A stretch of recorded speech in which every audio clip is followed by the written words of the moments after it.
This is Winnipeg Sports Talk Daily with Andrew Hustler Paterson and Michael Remis. Happy Halloween, WSTers and fellow luchadors. Welcome to, if you can believe this, and I'm not joking, episode 666 of Winnipeg Sports Talk Daily on Halloween. Not sure how that worked out, but it did. And we've got I wouldn't say a very spooky, I think we've got some treats for you today, more than tricks, to be honest with you. Really looking forward to welcoming in Winnipeg Jets first rounder and Moose leading scorer Brad Lambert to the program. Brad's going to be jumping on in 20-25 minutes or so. We'll break down the Jets' OT loss last night to the Vegas Golden Knights and look ahead to the road trip with Mike McIntyre of the Free Press and break down all of the big stories in and around the hockey clubs. They set out for Sin City today. And we are going to talk a little football later on. Can't wait to get John Hodge from 3 Down Nation. We'll get his thoughts on the upcoming CFL semifinals. And I just need someone to talk about how the Bisons made the playoffs on the weekend. So we'll get into that. And who knows, trade deadline day in the National Football League. Maybe we'll have some big news at some point over the course of the next couple hours while we're live here on YouTube. I am hearing that Josh Dobbs is headed to the Vikings in a trade to help them replace the massive absence of Kirk Cousins, who's out for the remainder of the season after tearing his Achilles in Lambeau Field against the Packers on the weekend. So Brad Lambert, Mike McIntyre, John Hodge, we got a busy one. And it's a busy night, of course. Big night tonight for the kids and trick-or-treaters. Not as busy a night in the National Hockey League. Just a couple of games on tap. We do have a World Series game, so we'll get to that as well coming up a little later on in the Coolbet lines. Just before we welcome in Michael Remis, big shout out to everybody in chat. Happy Halloween to all of you. Hit that thumbs up button if you haven't already, and make sure to hit the red subscribe button. And Halloween greetings and thanks to all of our wonderful sponsors, including Princess Auto, Coolbet Canada, Canadian Club. Might be actually nice to pour a little CC for you while you wait for the kids to drop by the doorstep today. Manitoba Battery, Aquatech, Modern Man Barbershop, Vita Health, Wallace & Wallace, F Apparel, the Nick and Nicky DQ Group, Royal Sports, Boston Pizza, Consolidated Supply, and of course our friends at Little Brown Jug and the Winnipeg Jets. All right, let's get into it. Michael Remis joins us now. Remo, happy Halloween. How in the world is this episode 666? We did not plan that, but it just worked out. Just a wild coincidence. Yeah, we didn't plan anything. It's just how it worked out. Episode 666 of Winnipeg Sports Talk Daily on Halloween 2023. I don't know. I don't have an answer, but it's pretty wild. Someone figured it out a couple of weeks ago that it was going to be Halloween. So I don't know. It's kind of cool. I guess hey, we're here to talk about it. Yeah, for those of you listening on the podcast, I was saying to Dusty on the lock shop, I'm like, geez, it's Halloween. I should do something when I didn't really plan for a costume. Well, just go into my drawer full of luchador masks and pull one out. This is the one I think I got this in Minnesota at a Vikings game. And wore it to a few Vikes games back in the day with some pals, heading down for it. I'm not sure whether I'll be able to wear it for the entire duration because I can't wear my glasses. I cannot see. I'm not sure if I sound okay on it, but I do feel a little bit muffled. But podcast listeners, we did embrace Halloween in some shape, way, or form. I've got a luchador mask, and Michael Remis is dressed as Michael Remis from 2015. No, I got to wear a funny hat today, right? I got my Yahtzee hat. See, it says Yahtzee on it. Like who has a New Era hat with the Yahtzee logo, the board game? Where in the world did that come from? Seriously. The best part is the underbill is like the Yahtzee board game where you fill out if you got like 3 of a kind or full house. So I don't know. I had to put something on.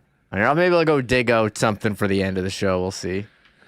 Well, we'll never top Gary Lawless wearing the full Barney costume back in the studio in the old days. What a moment that was. But yeah, listen, I mean, it was a big Halloween weekend. I know everyone rocked out and dressed up and did all the parties on the weekend, and now it's just time to take care of the kids.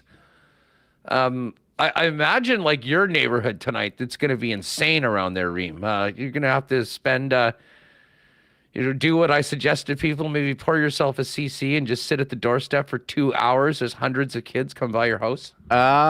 We did that, we've done a spreadsheet just like hour by hour of when we get kids. I think the last couple of years. Halloween analytics? Yeah, we have Halloween analytics. Yeah, my wife says, yeah, you got to know. Well, you got to know how much candy to buy. You got to be able to project out what's happening. So I think we only get like between 30 and 40 a year the last couple of years. So we actually have a ton of leftover candy, which is great for me. So I get what I like, the box with the coffee crisp, Arrow. What else is in that one? Kit Kat, Smarties. Although I don't like the Smarties. We ended up having a ton of Skittles last year, which got bad after a while. So we'll see what happens. I'll also eat my son's candy. I think he likes going trick or treating. He's 4, but he doesn't really like candy. What? He doesn't like candy. Really? Yeah, I think he takes like one bite. He's like, eh. So I'll just eat his candy. Well, listen, I know you're definitely up for that. That's actually, like, you probably brainwashed him with this exact plan in order. It's like, hey, we're going to come by Halloween. He's going to think it sucks, and I'm going to get to crush it all. Well, I don't know. He likes, like, he's getting ready. He's walking around saying, trick or treat, smell my feet. So he likes doing that. But he doesn't like it. Last year, he got a ton of candy, and I just ate it. Hey, speaking of candy, and we'll get to a legit why not question of the day later on today for Not Autocorp at Waverly and McGillivray. But I would like to, just before we get down to business and talk about this hockey game last night and the team head out on the road and everything else happening in the world of sports. Tonight, it is all about the candy. In the chat, why not question of the day? What is the number one candy that you would like to get? Like if you were still trick-or-treating, if you're still in the game and you went up, what's the number one thing in the bag? I have to thinking back to my trick-or-treating days, I certainly was always the most excited when I got the peanut butter cup. Yeah, I always got a lot of those. I'm not a big, I mean, I like peanut butter cup. I think maybe even more of a Reese's Pieces guy, but Coffee Crisp, Mars was always my favorite. I hated Kit Kat growing up, but now I really like it. I think those are ones that stand out to me. Crunch is good. A lot of Mr. Big. I'm not a big, I don't like Mr. Big. Crunchy, I don't like Crunchy. So I think Crunchy's a controversial one. Crunchy's definitely, you either really like it or you don't like it. Okay. And for everyone that was saying, oh, Big Turk is one of the best chocolate bars, when was the last time you saw anyone get a Big Turk at Halloween? Like, it's non-existent. And that's another reason why Big Turk is towards the bottom of the power poll. That is going to trigger many people, I know, because most people don't like Big Turk, but the ones that love it, like, ride or die till the end for the Big Turk. I would say Eat More too, sort of down there. I went into Shoppers to grab some Diet Pepsi or whatever, and I couldn't help but say, well, what if there are some kids in and around the building that come by? I want to have something. So, again, this is a straight up personal purchase, but I did get a 50-pack, I think, of mixed M&Ms, Snickers, Twix, and Mars. That's a good one. Pretty good combo of those ones. I didn't say caramel to someone in the chat. Everyone's just throwing stuff out on the chat, and everyone does know has the person giving out the full size chocolate bars is a big winner as well. But I also don't mind like variety. Like a full-size bar is nice, but like multiple mini-size bar that equal a full-size bar, that's good too, because then you get a lot of different kinds. Sometimes, one giant of the same, it just gets to be too much. Okay, speaking of the full-size bars, quickly on this. Is giving out full-size bars a big-time flex on the rest of your neighbors when all the kids come back home and there's like 2 full-size Mr. Bigs or something like, oh my God, like everyone will remember where those came from. Like if you want to make an impression, if you want to make a statement that you are a baller on your block, the full-size bars might be the best way to do that. And everyone will know at the end of trick-or-treating who was giving out the full-size bars. It is a power move, giving out the full-size bar. I've never done it. I kind of just, we buy more candy than we have kids, so I just take a handful, whatever we have, and just toss it in there. You got it. All right. Well, anyways, there's our quick Halloween State of the Union to get things going on Winnipeg Sports Talk. Let's get into it. Last night, the return of Blake Wheeler. We'll get to the game in a second, Reem. Now, anyone that was in the building, I guess they didn't play this on television. Maybe I'm a little surprised at that. I'm not sure, but I know they've got a lot of things they got to pay for during breaks in the game. But second TV timeout, right around the middle of the first period, the Winnipeg Jets dropped that video, and very quickly everyone knew what was happening. I mean, the entire building was on their feet, clapping for Blake. One of the best welcome back moments we've had in Jets 2.0 history. I don't think there's any doubt about that. You could tell it meant a lot to Wheeler. Certainly his family who was there. I believe the Jets gave the Wheeler family the box that often management or ownership or family sits in, and that was why it looked like there was an APHA Rangers team there. It was all the Wheeler kids with all their friends in their 17 Wheeler jerseys. But it was incredibly well done. And I'm sure the guys that were putting this together in the office frankly, they had 11 years of highlights, of community appearances, of Blake Wheeler as a Winnipeg Jet, as the face of the franchise for many of those years. So it was incredibly well done. It was great to see the reception that Blake got from the fans at that point. And that was on with a very, very tight hockey game. But certainly, I was always wondering how this would go, Revo, because it was kind of strange circumstances that Blake left the club, being bought out after losing the captaincy a year ago. But last night wasn't about maybe the end. It was about the body of work. And I think everyone would agree. The body of work that Blake Wheeler gave this club since 2011 was as significant as maybe anybody in the 2.0 era. Yeah, 100%. He's a franchise leader, has in so many categories. And you almost forget, you think of Blake Wheeler now, you almost forget like how young he was in some of those old videos and pictures. When the team came back, being here for so long.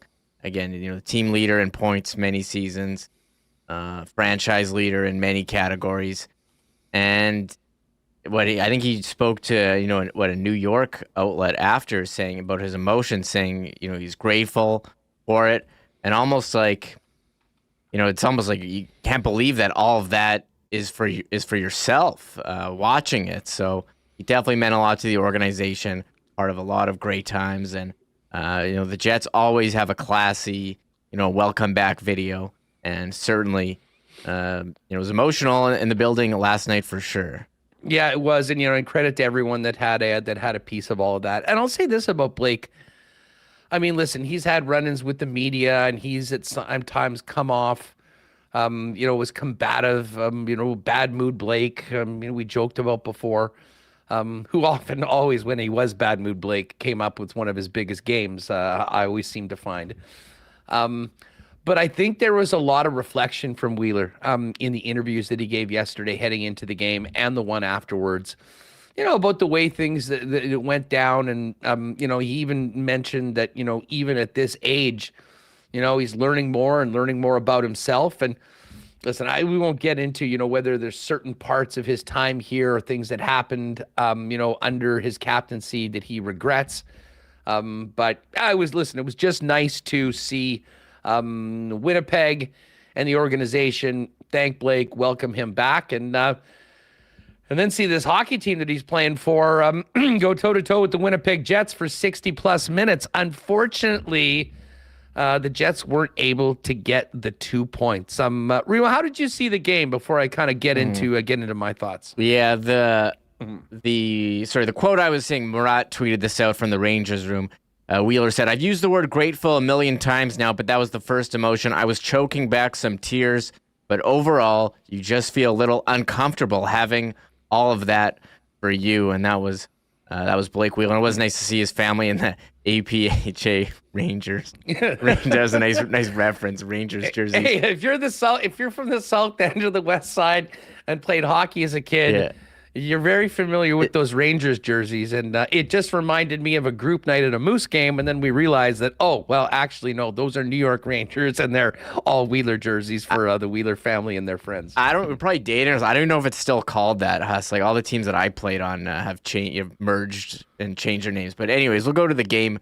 Last, a pretty even game. It was certainly there for the Jets for the taking. And we almost predicted what the key storyline was going to be yesterday. We talked about how good the Rangers power play is, and we talked about the Jets power play needing a bit of a boost and putting Cole Perfetti on there. Well, Cole Perfetti certainly gave them a boost with 2 assists, but neither of them were on the power play.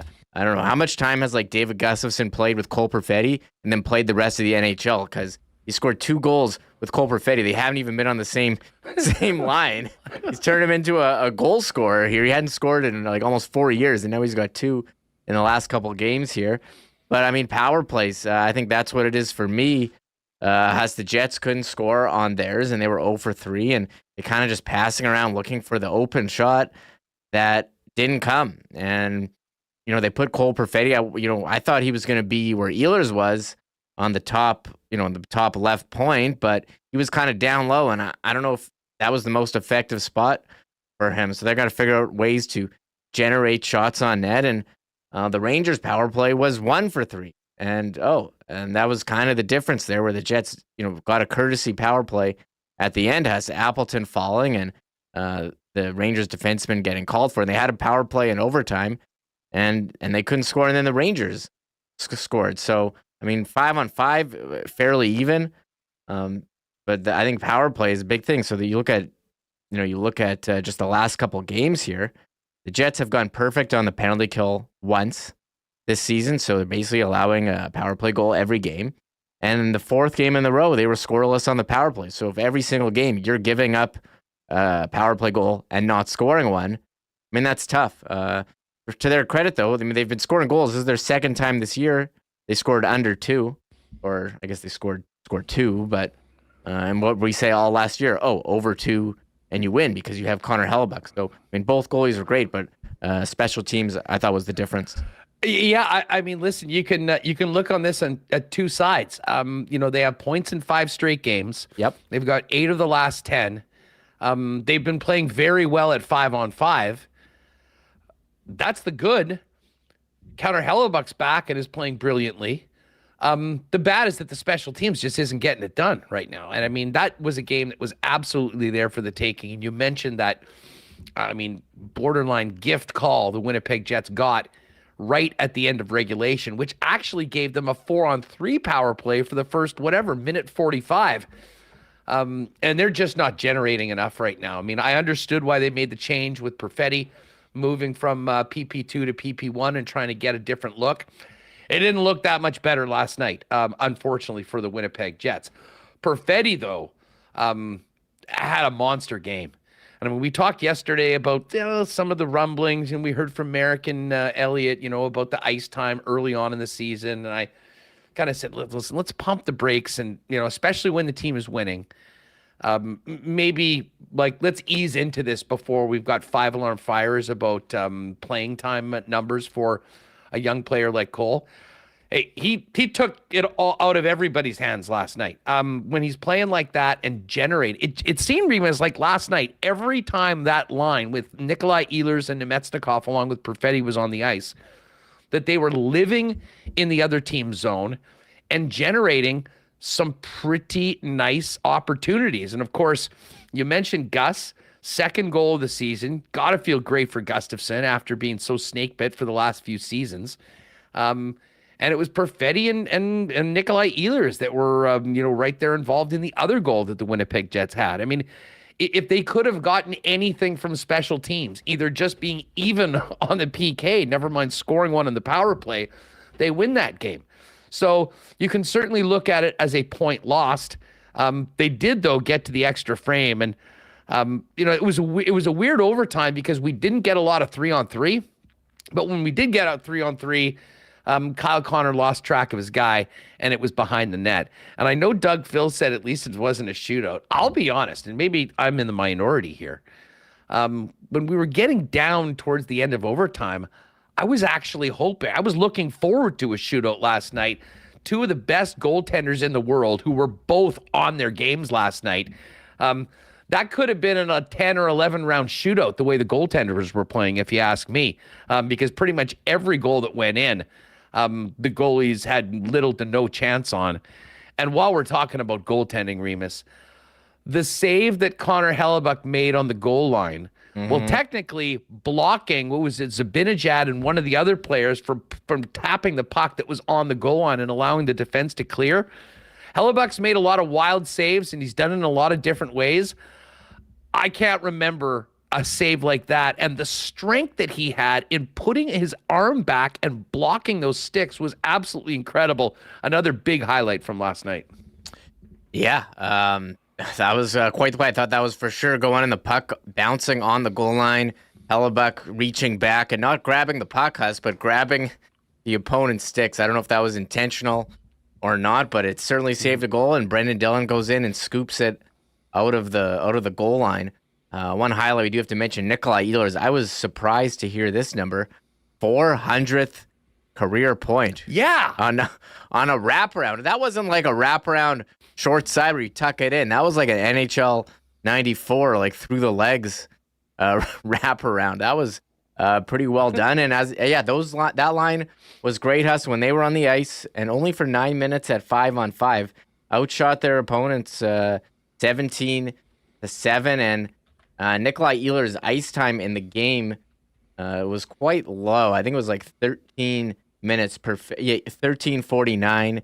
Perfetti and Nemestikov were a bit more, but you mentioned special teams. I know, overall for the Jets, I think you got to be positive. They played well, 5-on-5. Their game has been solid and consistent, but in special teams, on the penalty kill, 29th in the league, 71.9%, and power play is just about the same at 11%, 28th in the league, 11.8%. So that's not going to get it done long term, but short term, they're third in the Central. Their winning percentage, in terms of winning percentage, I know they played a couple more games, but I think you have to be happy with the way it's gone. But there's certainly been some points left on the board here. Well, and listen, you're not beating a team like Vegas if you're at a big deficit on special teams, considering the way that team plays 5-on-5. And frankly, the Coyotes lit up the Blackhawks last night. So we'll get to all of that. Mike McIntyre is going to join us a little later on. We've got a very special guest to get things going in just one moment. Hey, before we do that, let me give a big thanks to our great sponsors over at Canadian Club. As I mentioned, it is Halloween night. If you're sitting back waiting for the kids to show up at the door, a little CC, maybe some CC and ginger, Canada's favorite Canadian whiskey, might be a great addition to it. But for you whiskey lovers, in addition to maybe having a few sips tonight for Halloween, November 4th, this Saturday, is the day the premium spirits released by Manitoba Liquor and Lotteries and Canadian Club has a limited one-time release of the Canadian Club Invitation Series 15-year-old sherry cask. $79.99 available right now. It would be a great gift for the holidays as well. So Saturday, November 4th, that's when this all goes on sale. Pick it up, $79.99 for the 15-year-old sherry cask Canadian Club Invitation Series. Of course, you can get the great taste of Canadian Club, proud sponsors of Winnipeg Sports Talk and the official spirit of the Winnipeg Blue Bombers at your local Manitoba liquor marts. And don't forget all those delicious CC and gingers we've been enjoying all summer at IG Field. Those are available at your local beer store as well. Hey, we put the finishing touches on the Movember team. Shout out to all the guys. We'll kind of get that going tomorrow, but really thankful for the response for everybody. Of course, If you guys need to get the stash shaved tonight or tomorrow morning, do it down at Modern Man Barbershop. Modern Man has 8 locations in Winnipeg, including new locations on Pembina Highway or Plessis Road. And fellas, they've got you covered with it all. Haircuts, beard shaping, shaves, color services, and more. Make an appointment and book your look at your nearest Modern Man via modernmanbarber.com and give them a follow on Instagram at Modern Man Barbershops. And hey, I know we've talked a lot about pools and the great work that Aquatech does to make the summers that much more enjoyable. Well, right now, it's all about whole home renovations at Aquatech. With thousands of renos as their foundation, Aquatech can upgrade any space in your home. If you're ready to enhance your kitchen, your bathroom, or even add a man cave to your home, visit aqua-tech.ca to learn more about their whole home renovations, including financing options. And hey, a big shout out to the gang at Manitoba Battery. It cooled down. We got a bunch of snow. Winter is pretty much here, gang. And you know what that means? You got to get proactive. Don't get stuck on the side of the road because your battery's not going to get you through the winter. Talk to Donnie and the gang at Manitoba Battery and get set up. Whether your car, your truck, you'll be guaranteed the best price in town, beating the pants off the big box stores. And the best thing about Manitoba Battery is their service. They'll deliver it to you for free anywhere inside the perimeter of Winnipeg with any purchase over $60. It's just that easy. Go to manitobabattery.com to order. Give them a phone call at 783-8787 or pop down and see Donnie and his great staff, including free battery checks. If you want to see where you're at, you can do that down at 1026 Logan Avenue. All right, let's get into it. Very special guest joining us right now. We know him as a first-round pick of the Winnipeg Jets. And if you've been paying attention to what's going on with the Moose right now, he is the leading scorer with a scintillating 9 points in the first 6 games, coming off 2 big wins for the Moose in Texas on the weekend. Let's welcome into Winnipeg Sports Talk, Brad Lambert. Brad, what's going on? It's great to have you on the program. Not much. Thanks for having me. Good times. Were you out at the Iceplex? A little practice with the fellas today, and then you guys going out trick-or-treating later, or what? Yeah, just finished practice, so it was good to get back at it after those travel days. But I think I'll skip on the trick or treating. Hey, first off, congratulations! What a great start for you and the club. I mean, we'll kind of get into a little bit more about the how you're playing, who you're playing with, but overall, half a dozen games in, how are you feeling about where the team is at and your start to the season? Yeah, feeling really good about it. I mean, obviously got 2 big wins in Texas. A couple comebacks have been huge for us, and so it was a big 4 points over the last weekend to kind of improve that record. Listen, you did have a taste of the AHL last year, but coming in, starting out right out of the gate, you've had this great start. How much more comfortable are you right now playing at this level and playing up in the lineup for the Manitoba Moose than maybe getting your feet wet as a younger player last season? Yeah, I mean, obviously it's good to know, everything about Winnipeg, know all the guys, felt really comfortable coming in, which obviously helps and translates into on the ice, just being more comfortable around the guys. We got a great group of guys, and, every time coming to the rink's a lot of fun. So I think that helps a lot. Brad, listen, before we talk about this year and where you're at right now and what's going on with the club, I want to go back to last season.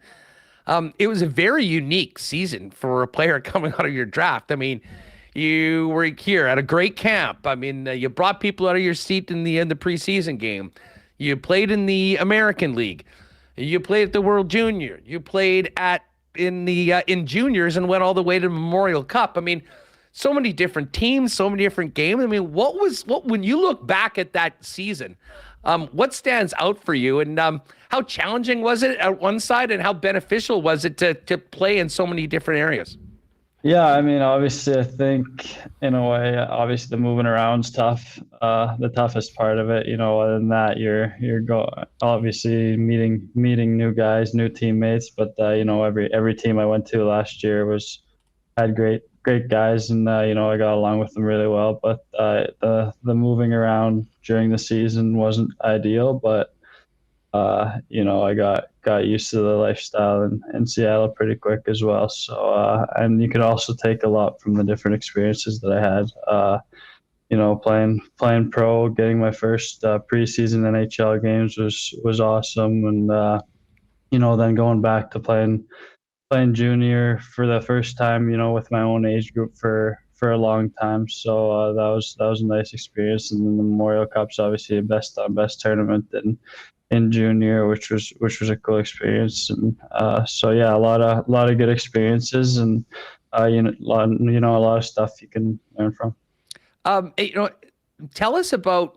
I mean, looking back a year ago, you're playing a North American pro for the first time. Obviously, you played with men over in Europe beforehand. What did you learn about the American Hockey League in your first stint that might be helping you right now with this great start you're having? Yeah, I think just it's a different game than it is in Europe. It's a faster pace. More you want to go more north south. Play fast, keep the puck moving. In Europe it's a lot of east west action, and guys go backwards. Here you forecheck harder and everything like that. So that was I think the biggest difference coming over from Europe to playing in the American League. And then the second half of the season, you end up with the Seattle Thunderbirds, and of course end up being in the WHL final, playing here in Winnipeg in the downtown arena against the Ice. You won that and then went to the Memorial Cup. I mean, you had big numbers and were playing on a great team that was, obviously one of the best in all of Canadian junior hockey. What did that experience do for you from a confidence level, but also allowing you to play at a position that you're at right now, top line minutes, top power play that maybe wasn't there earlier in the season in your previous stops? Yeah, I think that was the biggest thing. For me, I think the confidence has always been there. It was just, getting that opportunity was great. I had a couple of great line mates, always playing with good players, and to make a difference, be a difference maker. I think that was the biggest thing, to just be put in that situation and, show that I can do it. What was the off season like? Did you take a lot of time away from hockey? You played a lot. You mentioned about how much you traveled. I mean, what did you do in the off season? Was it mainly spent back in Finland? Yeah, obviously the season ended pretty late. So it ended in June 10th or something like that. So I didn't go, and we had development camp July 7th. So I only had a month in between that. So pretty much I took that off, went to Saskatoon, spent some time with family there, and then came to development camp. Then I flew back home to Finland for a couple of weeks, and after that I spent 2 weeks there, and then after that it was all training in Toronto. So that was busy. When you're back in Finland and you're getting away from hockey, how do you spend your summer? I mean, what were the highlights of things that had nothing to do with your job? Oh, I golfed like 6 times a week 1 week. So golf's pretty big in Finland as well?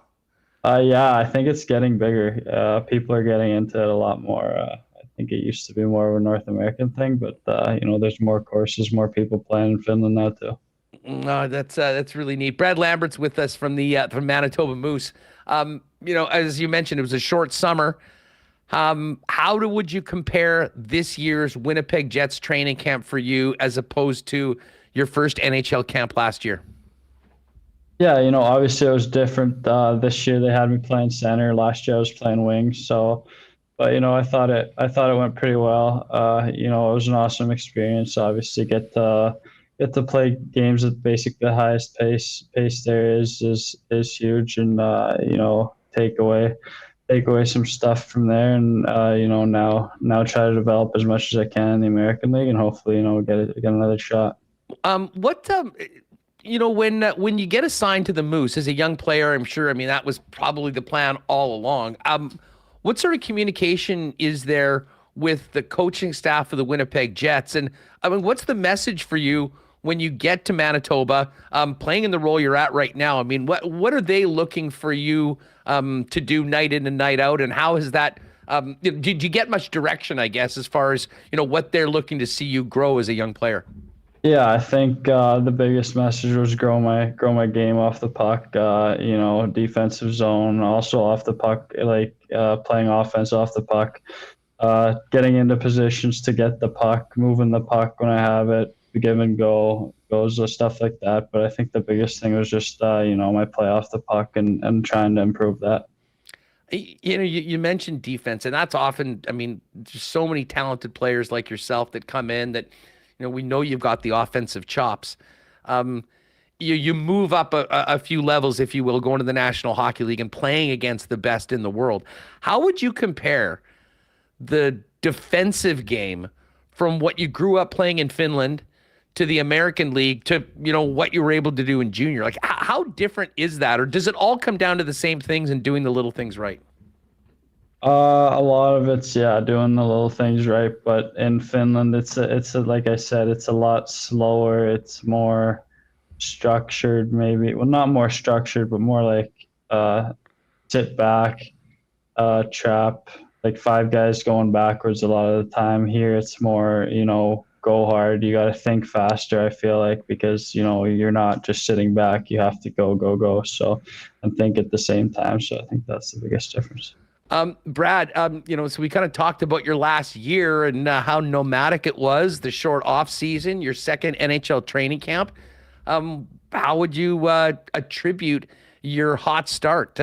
Is it just a little bit more comfortable? I mean, you're growing into your game more. I mean, you've had this wonderful first 6 games. I mean, how's that all coming together?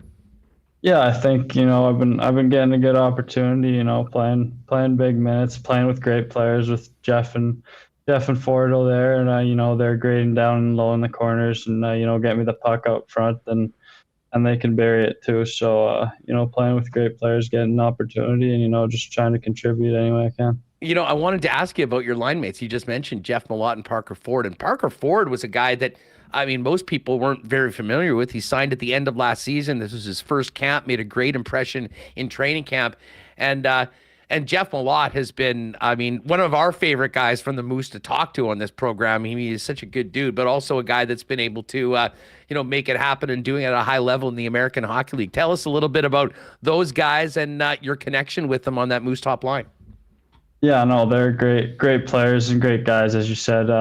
Jeff's a big body, power forward.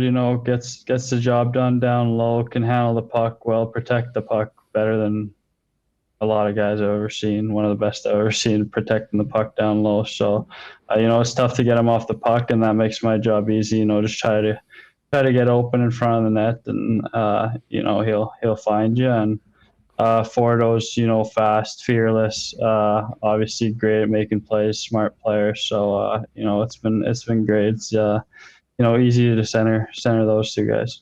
Brad, tell us about Mark Morrison, how he's helping you right now lead the team, and our old pal Nolan Baumgartner, I'm sure a big part of that coaching staff as well. Yeah, for sure. Even last year, Bomber and I used to watch video, a lot. So that's helped me a lot. And, Mo pulls me aside and watches video with me, and they help me, and they know what it takes to get to the Jets. And, so they're helping me in that regard a lot. Brad, I'm interested in what it's like being part of the Moose sort of away from the rink. I mean, a very young team. I mean, you've got yourself and Chibrikov and Zhilkin, just to name a few. I mean, you have a little crew of the young guys that hang out a lot away from the rink. Tell us about the vibe and the culture of the Moose right now with so many young players. Yeah, no, the vibe in the dressing room is obviously awesome. Away from the rink, mostly just go home, spend my time there, get some rest in. We don't have too much time to, do too many things, but whenever we can. Obviously, yesterday I went over to Chaz's house. He's got a place downtown. We're not living together this year, so still like hanging out with him. And all the young guys are awesome, and all the old guys as well. They've taken all of us in awesome. So it's been great. Brad, looking ahead, I mean, you guys are back at home on Saturday and Sunday, 2 p.m. By the way, gang, if you want to win some tickets to one of the games on the weekend, go to winnipegsportstalk.com and click on contest. We've got an opportunity to get out to the game right now. Do you find that sometimes, especially when you're having such a good start and you're feeling it right now and things are going well, it's sometimes tough to go through these long weeks where you don't play again until the weekend?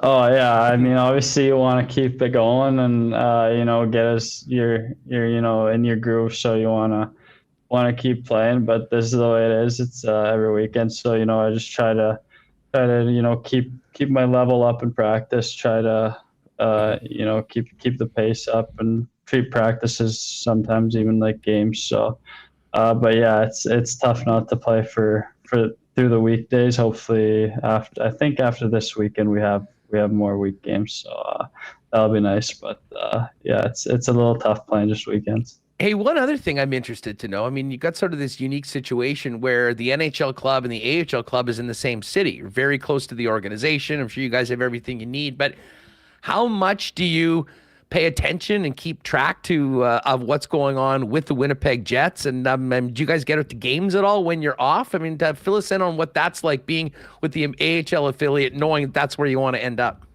Yeah, no, I mean that's a great part of this whole organization here is the AHL is close, and I'm sure they're watching us, and you can watch them and learn. I try to watch most of their games. Don't go to too many, but try to catch them on TV. So get my rest and also not hanging around at the games downtown. Brad Lambert's with us. Brad, you've had this great start, 9 points in 6 games. You're doing it in the middle. How are you enjoying being back at center? And is that where you feel most comfortable and where you hope to stay moving into the NHL at some point? Yeah, I think so for sure. I mean, I played center growing up, until I played pro in Finland. They moved me to the wing, but that's where I feel the most comfortable. I feel like I can use my speed the best, and so obviously some things I need to work on: face-offs, down low, battles, stuff like that, getting stronger. But I'm working on those every day, trying to get better, and at the same time, be able to use my strengths down the middle is great. Brad, listen, this has been a lot of fun having you on the program. Congratulations on the great start. Good luck to you and the Moose at home, 2 p.m. on Saturday and Sunday. And we'll keep on following the club, and hopefully can catch up a little later on this season. I appreciate your time. Yeah, thanks a lot. Thanks for having me. Good stuff. There's Brad Lambert. What a start he and the Moose have had. 2 big wins in Texas on the weekend, and leading the Manitoba Moose, second in rookie scoring, right up there near the top. 6 games, 4 goals, 5 assists for 9 points for Brad Lambert. And just looking at the Moose lineup right now, another reason why if you haven't gone out and checked this team out, definitely worth your while. It's something that Mark Chipman talked about in the interview that he did with Darren Drager, the internal excitement in the club about all the young players that they've turned pro this season. And again, Brad Lambert, 9 points. Nikita Chibrikov, 8 points in 6 games right now. Chaz Lucius has played 4 games. He's got a goal and 2 assists. Danny Zhilkin getting his first pro goal, 1-1 and 2. I mean, there's a lot of young talent, exciting young talent that hopefully we'll see at some point in Winnipeg Jet jerseys right now. But great start for the club, and great to have Brad join us today on the program. Listen, speaking of those Jets, on the road now for the next 3 games, and then back for a big homestand. And speaking of the Moose, I know they're doing a fun Moose promo, Moose Night, coming up, their next home game against the Predators on the 7th, I believe that is, or maybe it's the 9th. Very much looking forward to seeing about that, because, I mean, obviously we know that Moose in a lot of ways birthed the Winnipeg Jets, and there was certainly some guys like Jimmy Roy and Mike Keane that are working in the organization, and legends like Jason Jaffrey as well. Looking forward to that game. It's certainly another big one. But if you want to look at tickets for the upcoming homestand, you've got that game on the Thursday against Nashville. And then Saturday, don't forget, Remembrance Day. The game has been moved from 3 o'clock to 2 p.m. That one's against the Dallas Stars on a Super Saturday here in the Peg. 2 p.m. hockey game downtown, 5:30 West final kickoff for the Winnipeg Blue Bombers and the winner of BC and in Calgary. Of course, you can get ticket information at winnipegjets.com. I'm looking at ticket packages as well if you're thinking about jumping on board. Hey, got to thank our friends at Vita Health Fresh Market. Folks, if you're looking for great prices on natural and organic supplements, beauty products, groceries, and Winnipeg's largest selection of local products too, Vita Health is the spot. 6 locations and online at myvita.ca. A fully shoppable website as well. And you can order online. If you get that order in by 11 o'clock, same day delivery available throughout Winnipeg. If it's after 11, you'll get that order early the following day. And hey, listen, I know the holidays are around the corner. People are a little stressed with the snow that's on the ground. Do not let the stress of this time of year get to you. Try Health First Ashwagandha Supreme, known for its stress-lowering effects, effective for reducing mental stress, anxiety, cortisol levels, and even stress-related food cravings.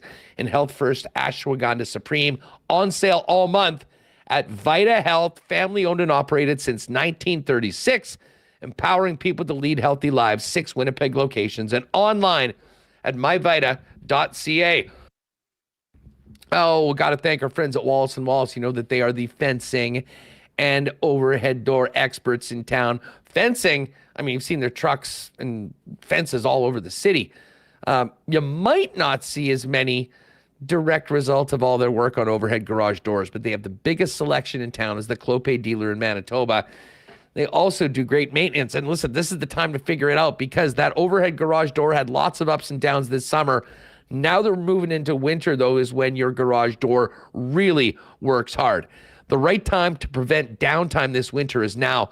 Call Wallace & Wallace to book your inspection and maintenance service call today for residential and commercial overhead door sales and service. There's only one name or two you need to know, and that is, of course, Wallace & Wallace. And hey, I know Brad was just on. I mean, you see the young men looking all sharp and dapper heading into their games.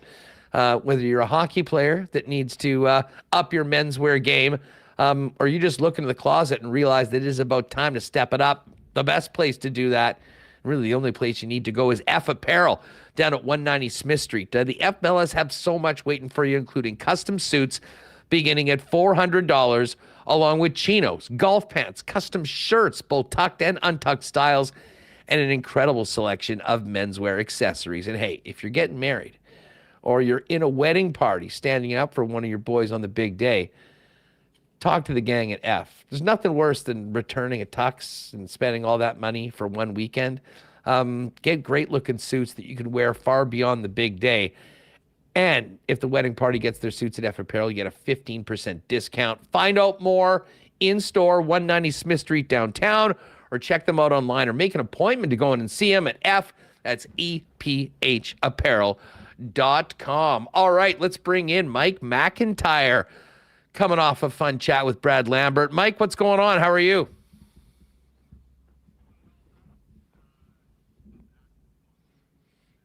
Brad, but Mighty Mike. We'll do Mighty Mike Mac. I'll try and do my part. Happy Halloween to all those out there. You know, Huss, I was looking for a last-minute costume idea, something that would maybe terrify Winnipeggers, horrify them, shock and scare them. And I came up with the obvious idea. I'm going to go as the Winnipeg Jets power play. That's pretty terrifying these days, isn't it? It is, Mike. The power play is absolute. That is a trick, certainly not a treat. And there we go. Double mask action on the side-by-side here. What a mask that is now. What is that? Podcast listeners, this is why you watch the YouTube show. And we got Piper, who is not a fan. I don't know if you can hear me. This was made by my son, I believe in like middle school. It's actually really painful. I don't know how long I can keep it on for because it's cutting into my temple. Do you have a costume tonight, or are you just sitting at home, sipping on one, handing out candy to whoever decides to trick or treat at your place? Yeah, I don't have a costume. It's when you got the dogs don't like it. Piper's actually terrified. She's cowering in my lap here, so I should probably take this off. Poor Piper. Yeah, that's the hair a little bit. Yeah, no costume, but I'm fully in favor of all the all the adults, big kids, little kids, whatever, who dress up. But yeah, I mean, I wonder how many folks are going to be going as the Winnipeg Jets special teams, because that is Yikes. that is certainly enough these days to make you recoil in terror, given how ugly it's been. Well, and Mike, let me just say this quickly on the power play. I mean, Remo and I were talking about this right off the bat of the program. I mean, you look at, the last 5 games, and I guarantee you, if you said to me, hey, you're going to get 8 of a possible 10 points, would have taken that. Sure. The fact that they have done that, being at a deficit in special teams pretty much every single night, it certainly is a feather in the cap of the 5-on-5 play, but that's got to be incredibly frustrating knowing how close this team is to even having a better record than they are with what they've done the last 5. Well, you look at the last 2 games and the 2 points out of those 10 that they've left on the table, and Huss, you can point directly at special teams. They get 3 power plays last night, including the lengthy one in overtime. They made a lot of really pretty passes. It looked good, but it wasn't very effective as they kind of kept to the perimeter. And, we've seen this movie before with the Jets. They got a lot of skill, obviously, up front. And we're seeing that skill translate, as you say, into some solid 5-on-5 play. But for whatever reason, when the other team gets down a man, we see these Jets, and, you can move the personnel around as they have. It's like they all get inflicted with the same virus, the overpassing, the perimeter play. And you watch enough hockey, you watch other teams and what they do. And sometimes it's just the most basic, simple, throw a puck at the net and wait for the chaos to ensue. And the Jets don't seem to do that nearly enough. And well, first off, there was no chaos in front of the net. I mean, they kind of had that umbrella. I mean, they had 3 guys up high. A very different. I mean, I think about the goal that Kreider scored, where, the puck is basically shot straight at Connor Hellebuck. There's 2 or 3 dudes in the middle. Kreider, arguably the best tipper of the puck, maybe in the entire league. I mean, Hellebuck had no chance on that. Yeah. But I mean, honest to God, that was. I mean, you're playing against Connor Hellebuck, who was on his game last night, much like the Jets had Shesterkin on the other side. Yeah. I mean, it's just almost basic that you need to take advantage of that extra man out there, make it a little bit harder for that goaltender to see the puck. And Rennie always talks about the snake charmer offense. I mean, they are at times they are really trying to get so pretty, and then it almost like the lack of success kind of just stops it, and there's not a lot of movement, and that is the sign of a struggling power play, and we really did see that at times last night. Yeah, and let's face it, I mean, goaltenders, go up and down the league. Goaltenders are so good these days. You're not beating, you're not beating a goalie very often on an unscreened, shot from long distance. And the Jets, when they do shoot, it just doesn't seem like there's a whole lot of danger to it, and they make life relatively simple for the other team. And so you're right. I mean, glass half full, maybe more than half full. They haven't lost in regulation in 5 games. You can put some runs like that together in a season, Huss. You're sitting pretty, no question about it. Glass not quite half full. Well, they've left some points on the table. Not only these last 2 games, where you could certainly argue they deserved, how they played 5-on-5, and if they had taken advantage of their opportunities, we're probably talking about a 5-game winning streak. And, couple that with early in the year, the late regulation loss in the season opener to Calgary, the late regulation loss to Vegas. It feels like they've left quite a few points on the table already. Now, over the course of 82 games, you probably hope that this balances out and they steal some points that they don't deserve. Because I think if you look, Huss, at the first 9 games, I don't know if there's any game you could say where the Jets stole anything. So, they're 4-3-2. Too early to really look at the standings, but they're in third place in the Central. So they're in a playoff spot.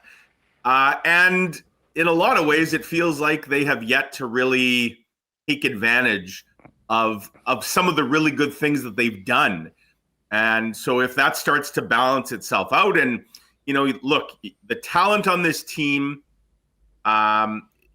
you figure that the power play is going to start to click at some point. It just has to, right? You can't go a full season like it in its current state, I wouldn't think. But it's going to probably take some creativity, maybe back to the drawing board a little bit, looking at the schemes and systems, and to a degree the personnel. I mean, they flipped Ehlers and Perfetti yesterday, and I thought Ehlers kind of succinctly put it when asked, "Did you like what you saw? We didn't score, did we? So no." And that's the bottom line. It's a results-oriented business. And the Jets, terrific 5-on-5 play. They're not getting the results on special teams, and, it's costing them some games here. Well, and special teams, certainly the PK had always been a strength of the club. And, yeah, I mean, the first week, I think it was influenced in some ways by a kind of a rocky start for Hellebuck. But Hellebuck's playing lights out right now, and we're still seeing, a power play goal going in most nights, as opposed to 8 out of 9, eight of the 9 games, and they've only scored in, I believe, 4 of their 9. So, yeah, when you're constantly losing the special teams battle, not only do you have to win the 5-on-5 battle, Haas, if you're going to win the game, you've got to win it handily, and that's not easy to do. The Jets have managed to walk that tightrope a little bit, but yeah, it's you look last night too. Like, it wasn't just that they gave up the one; it's when they gave up the one. Right? They got the 3-2 lead. You're getting now into the later stages of the third, looking like maybe a clean 2 points in regulation, and Brendan Dillon takes what I think everyone would agree is kind of a needless boarding penalty, unnecessary.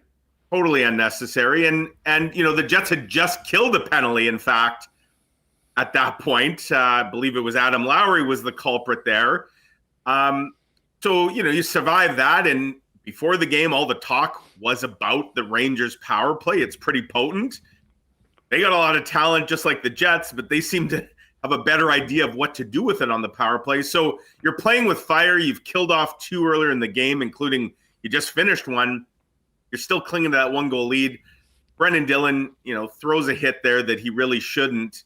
And so now you give them another chance. And I think you watch enough hockey, it was like, okay, well, this one's probably going to come back to bite them. And sure enough, it did. Well, and listen, I mean, I know we've got a small sample size. We're 8-9 games into the regular season. And I mean, there have been, as well as the Jets have played in so many ways, that penalty reminded me of one that drove me absolutely nuts being in the stands in Edmonton 2 Saturdays ago, that Mason Appleton, who's had a great start to the season, took 200 feet away from the net and against a team like Edmonton. And the way the Rangers are going right now, you can put their power play right up into that conversation. So, I mean, in some ways, they have been the authors of their own demise in these situations, just getting away from the disciplined style you need to play against these teams that, are coming in with nukes at 5-on-4. For sure. And even the other night in Montreal, and credit to Adam Lowry, as a captain, he's pointing the finger at himself, and Adam Lowry's been really good. You look at his body of work through 9 games, it's been very good. But he even pointed to his own penalty the other night in Montreal as what he felt was a turning point, saying, I shouldn't take that penalty. The Jets were dominating the Habs. They get the power play, they score, and all of a sudden the home team has life. So, it's not just that they're losing the special teams battle.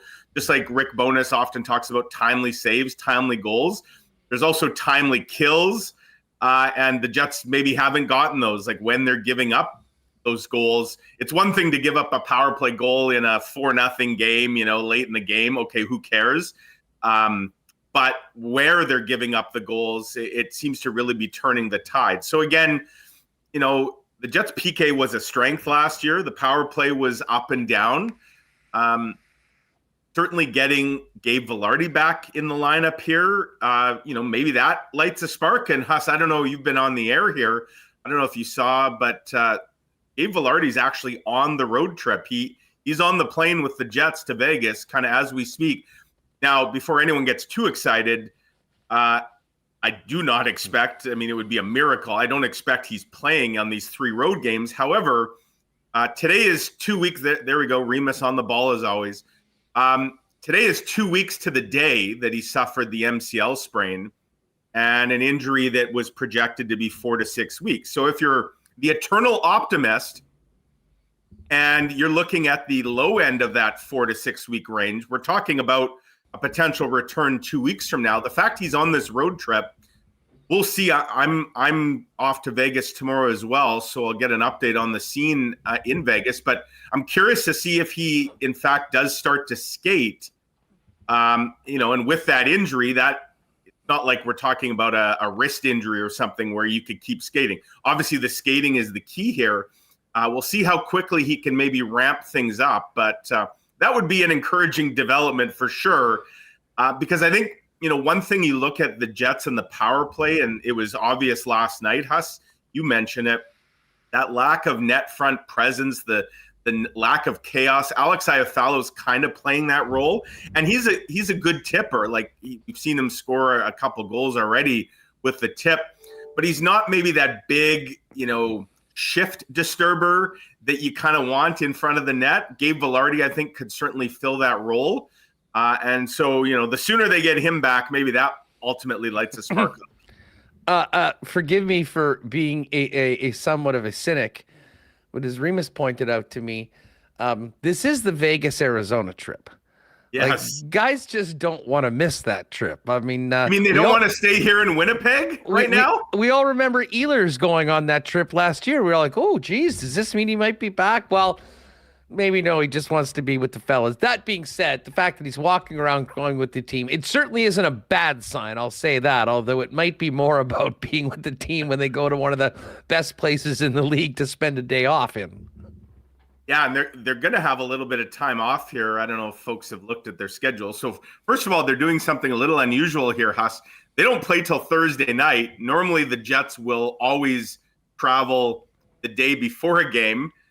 They're actually traveling 2 days before the game because they're getting on the plane as we speak. They're going to practice in Vegas tomorrow, and then they'll also hold their morning skate. Normally, they would practice in Winnipeg tomorrow, then fly to Vegas in the afternoon. So they're getting a bonus 24 hours in Vegas. They're going to practice on so Friday. Dangerous. Come on. Maybe. What could go wrong, Huss? What time's the practice tomorrow? Like 5? No, I think it's like noon Vegas time, so like 2. And then so they're going to play Thursday night. They're going to fly to Arizona. They will practice Friday in Arizona. They're playing Saturday afternoon, so there's no morning skate. And here's another interesting thing. Normally, the Jets go to the next city after a game. Well, they play at Mullet on Saturday afternoon, and then they don't play until Tuesday night in St. Louis. The Jets are actually staying in Arizona not only Saturday night, but also Sunday night. They're going to have a full day off in Arizona on Sunday. They're then going to practice again in Arizona on Monday, then fly to St. Louis later in the day Monday. So they're maximizing their time in the desert, no question about it. Bottom line, they're getting to the desert on Tuesday afternoon. They're not going to leave until next Monday afternoon. These guys will have some nice suntans by the time they come home next week. Listen, I have no insider info on this, but I would almost assume at this point that there would be, shall we say, a team event or two planned at this point. I'm not sure if that rookie party is going to be Saturday night after the afternoon game, which may give them a full day of, I would say R&R, but the key R would probably be recuperation after something like that. Yeah, and I suspect there will be a golf game or two mixed in as well, possibly on Sunday. Connor Hellebuck might be the exception. He might go find a lake to drop a line in. I still remember us last year. We were in Dallas for U.S. Thanksgiving. I think the Jets were going to play. If I recall, the Jets played on the Wednesday in Minnesota. Then they flew to Dallas after the game, and they were going to play on Black Friday. So they had Thursday off, U.S. Thanksgiving. Almost every member of the Jets went to the Cowboys Thanksgiving Day game. Penny and I went as well, and Billick. Connor Hellebuck was the exception. He went and sat in a boat and fished by himself. It was the most Connor Hellebuck thing ever in the middle of Texas, of all places. So, yeah, he might find somewhere to go fishing on the weekend, but I suspect most of the guys will hit the links for a round or two as well. And, no doubt if you're the Jets and their fans, you're also hoping that they can grab a few points on this road trip as well. Hey, speaking of Hellebuck, I mean, if anyone was concerned about the first week and his first 3 starts, I think he's put that to bed. Yeah. He has been brilliant. I don't know about you. I thought LB was really fighting the puck on Saturday against the Montreal Canadiens. How do you think the goaltending, the starts work, over the course of this road trip? 3 games. There is some days off in between. They've got a back-to-back on the 17th and 18th back at home. Will they try to get LB in a game and try and get him back into it? Or if Hellebuck's playing the way he is, might we see a little bit of a run here for 37? Yeah, I still think they're probably going to give LB one of these 3 games on the road. And if I had to guess, it would probably be the St. Louis game next Tuesday.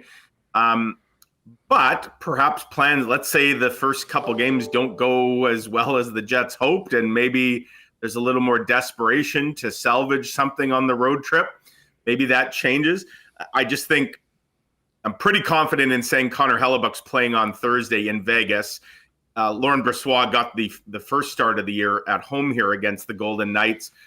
So I suspect the Jets will want to throw their best. And as you say, Connor Hellebuck, he's only played 1 game in a row. So almost guaranteed he's playing against the 9-0-1 Stanley Cup champs on Thursday night. And then we know he does love afternoon games. Now, you could look at this schedule and say, well, maybe, with the relatively quick turnaround of Thursday night, Saturday afternoon, is that the game?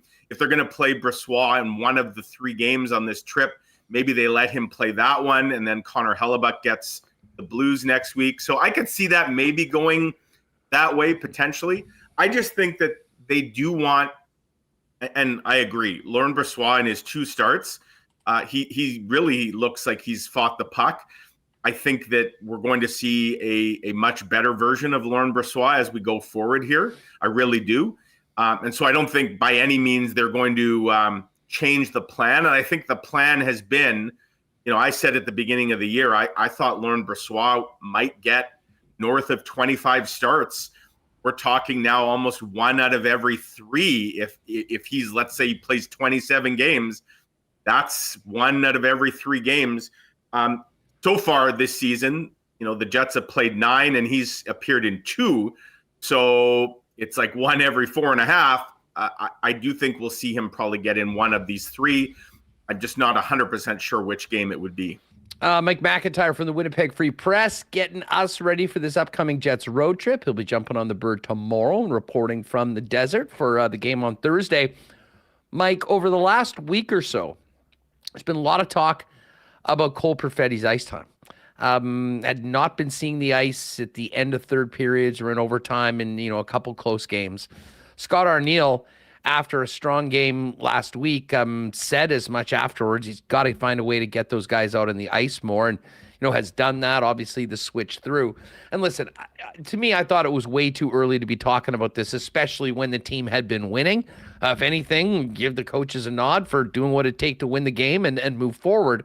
But listen, you'll always, especially for younger players like that need to be impactful, you wonder why this was happening.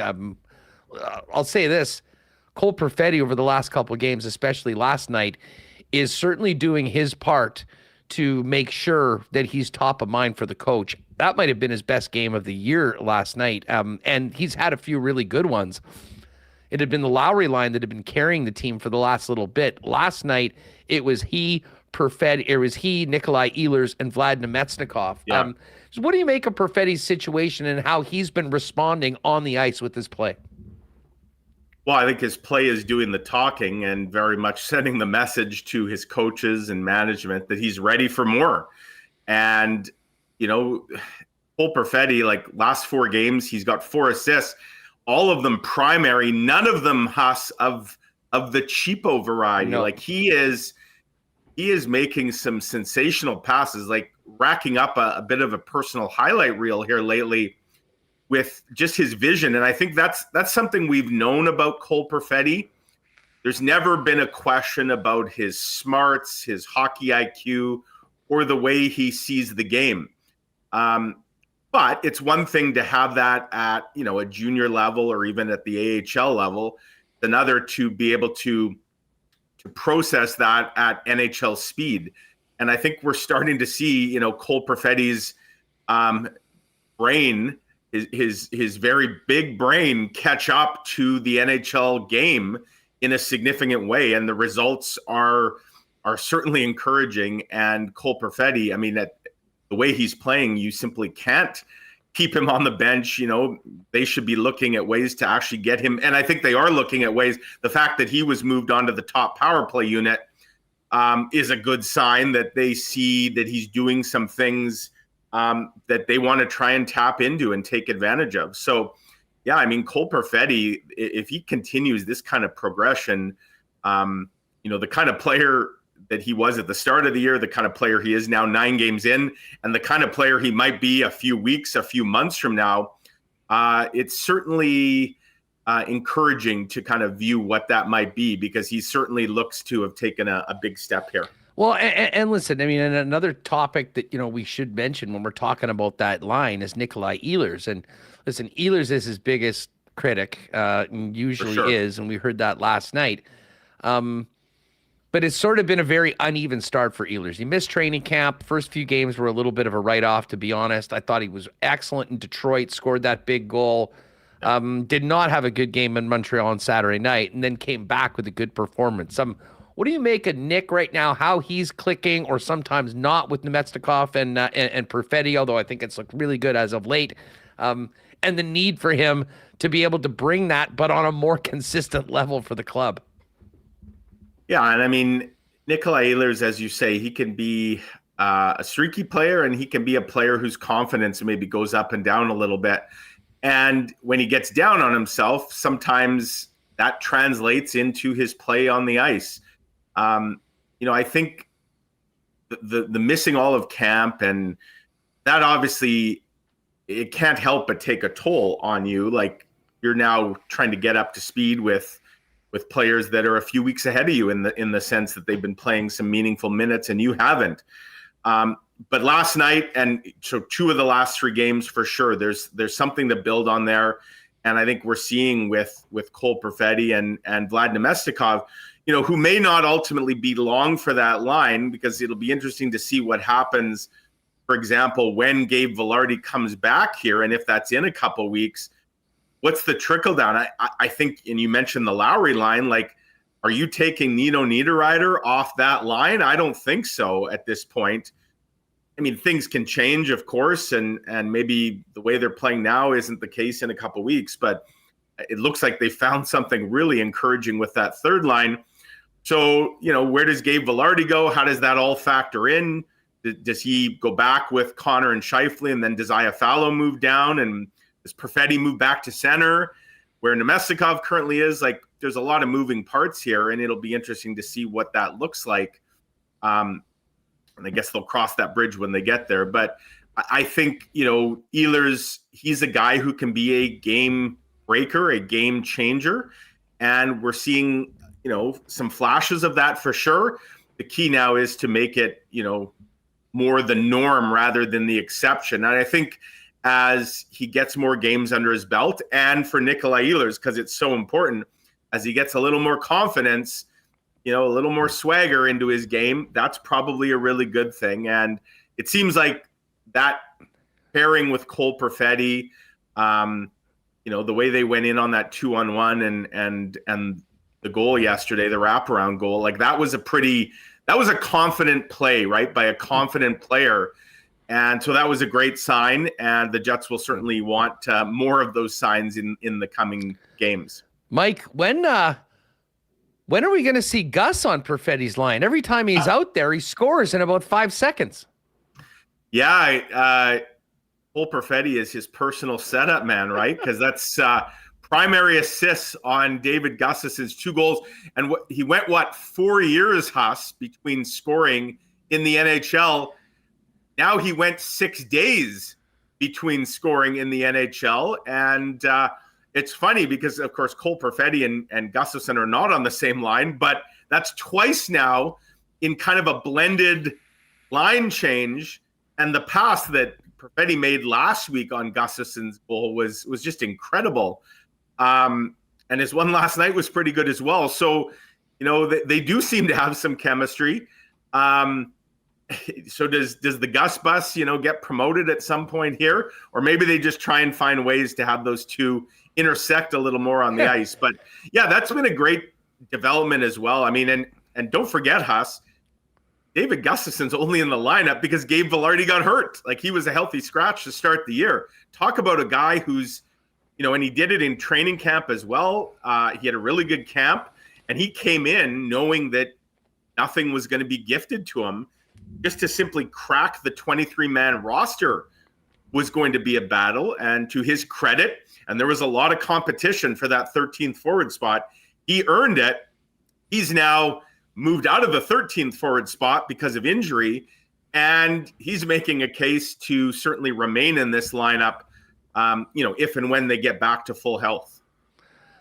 Mike, you came in just after we had Brad Lambert on, and pretty exciting start for the Moose these young players. I mean, and I sort of referenced, Mark Chipman's interview with Darren Drager, and obviously there were much bigger things that they were talking about at that point. But what he was talking about, the direction of the organization, and mentioned the level of excitement in turning 6 players pro right now, and seeing the contributions from these young guys right now with the Manitoba Moose. I know you in particular pay close attention to the Moose, always have. Who knows when we'll see some of these players, get an opportunity up here, but early results, very, very good, starting with Big Bad Brad.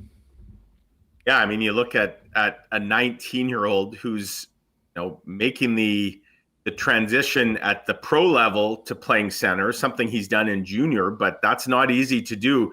And I don't care if you're talking the NHL or the AHL, the second best pro league in the world. And he's doing it as a top line center, which means he's regularly out there against the other team's best at that level. And he's 19, like, he's going against seasoned guys in a lot of cases and absolutely tearing it up. And, right behind him is Nikita Chibrikov as well, who a lot of questions about, okay, how's this guy going to transition to the North American game? Well, it's early, but he certainly seems to not be having any difficulties. And yeah, you go up and down that Moose roster, there's a lot to get excited about, no question. And the future does appear to be extremely bright. And I would put Brad Lambert at the top of that list, at least playing pro.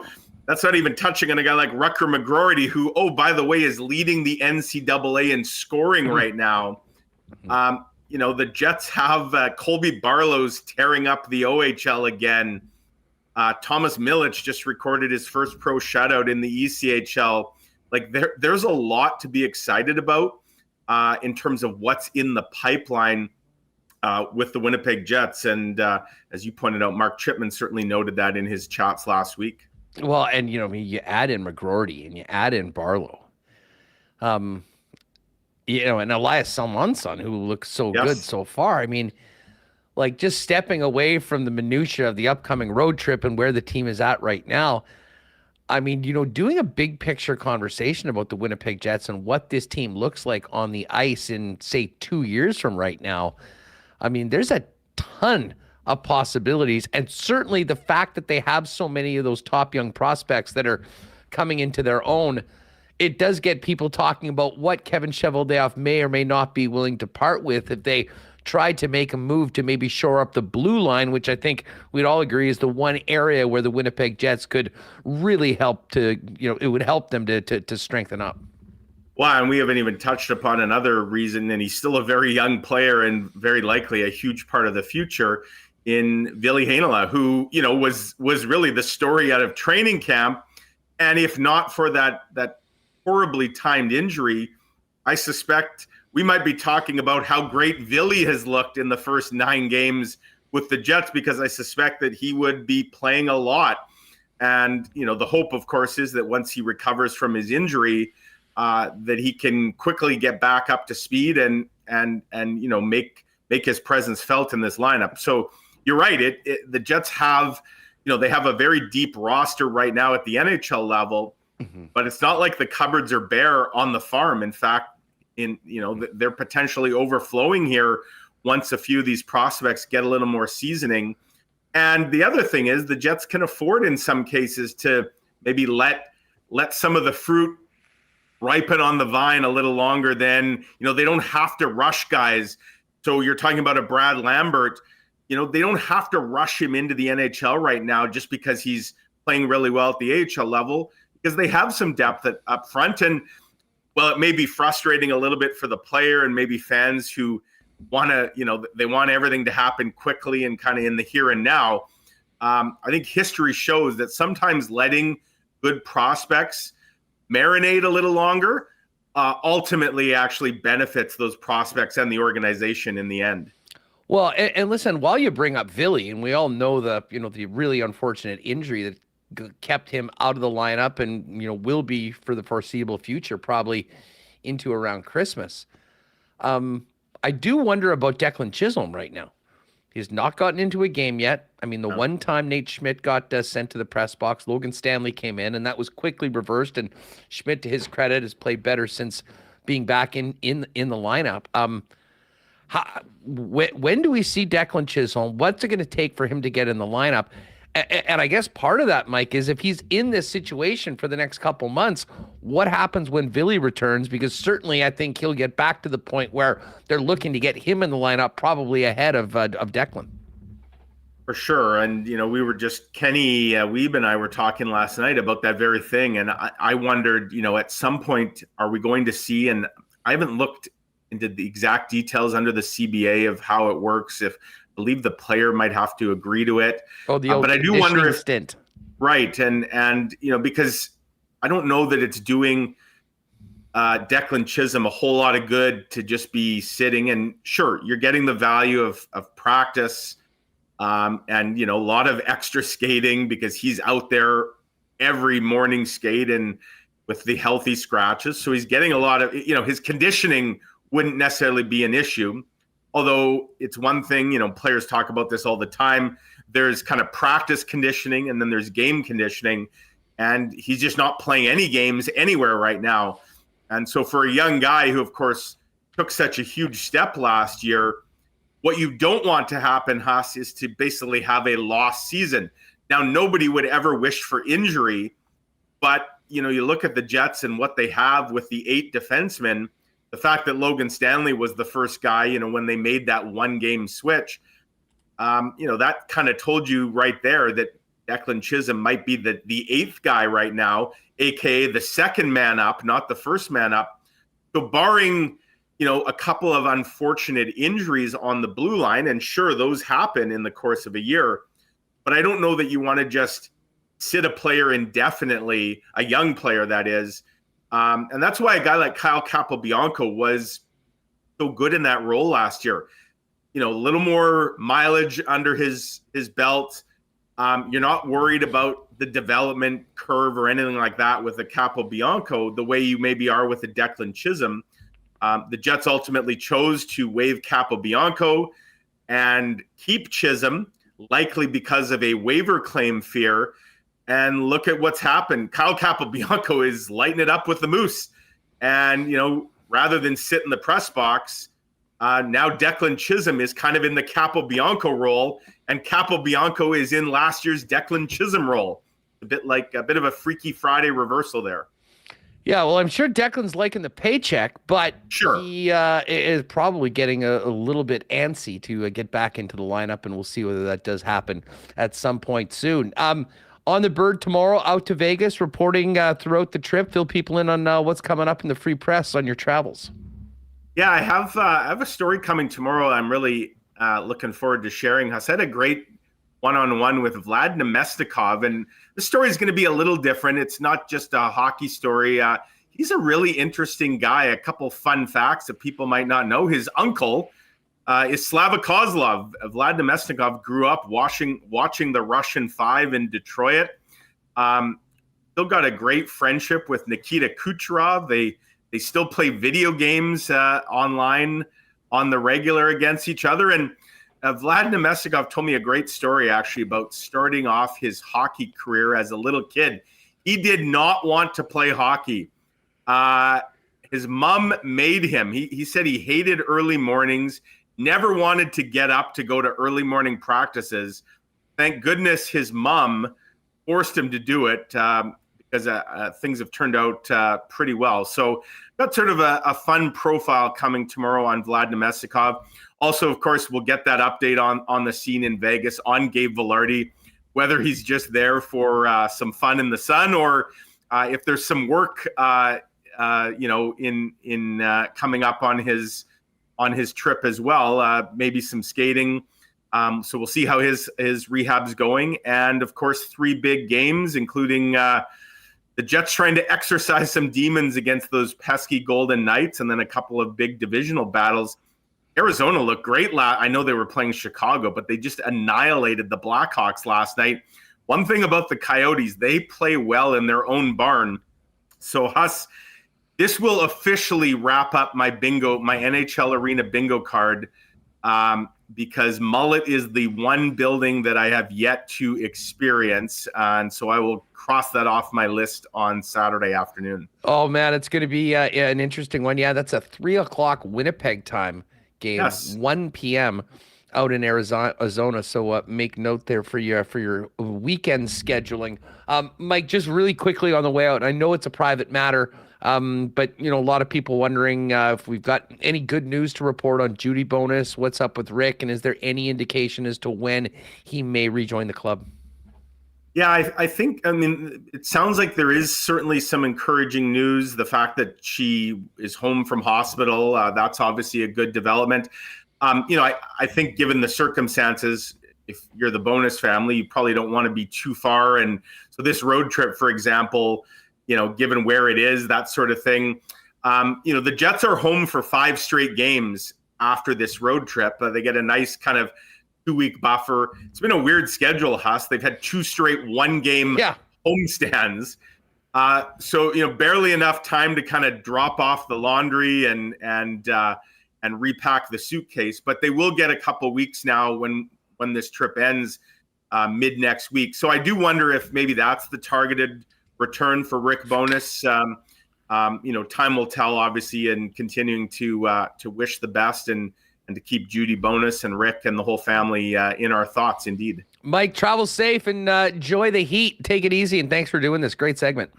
You bet. We will, touch base next Tuesday in St. Louis. Looking forward to it. Right on. Thanks so much, Mike. There's Mike McIntyre of the Winnipeg Free Press. We're going to shift gears to a little bit of football talk, playoff 3-down football talk with John Hodge from 3-Down Nation coming up. Of course, whenever we're talking Bombers on this program, we do it for our friends at Princess Auto, proud sponsors of the Princess Auto Tailgate Zone.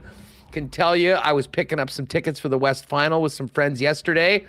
They are going quickly. I would suggest get yours now if you haven't already.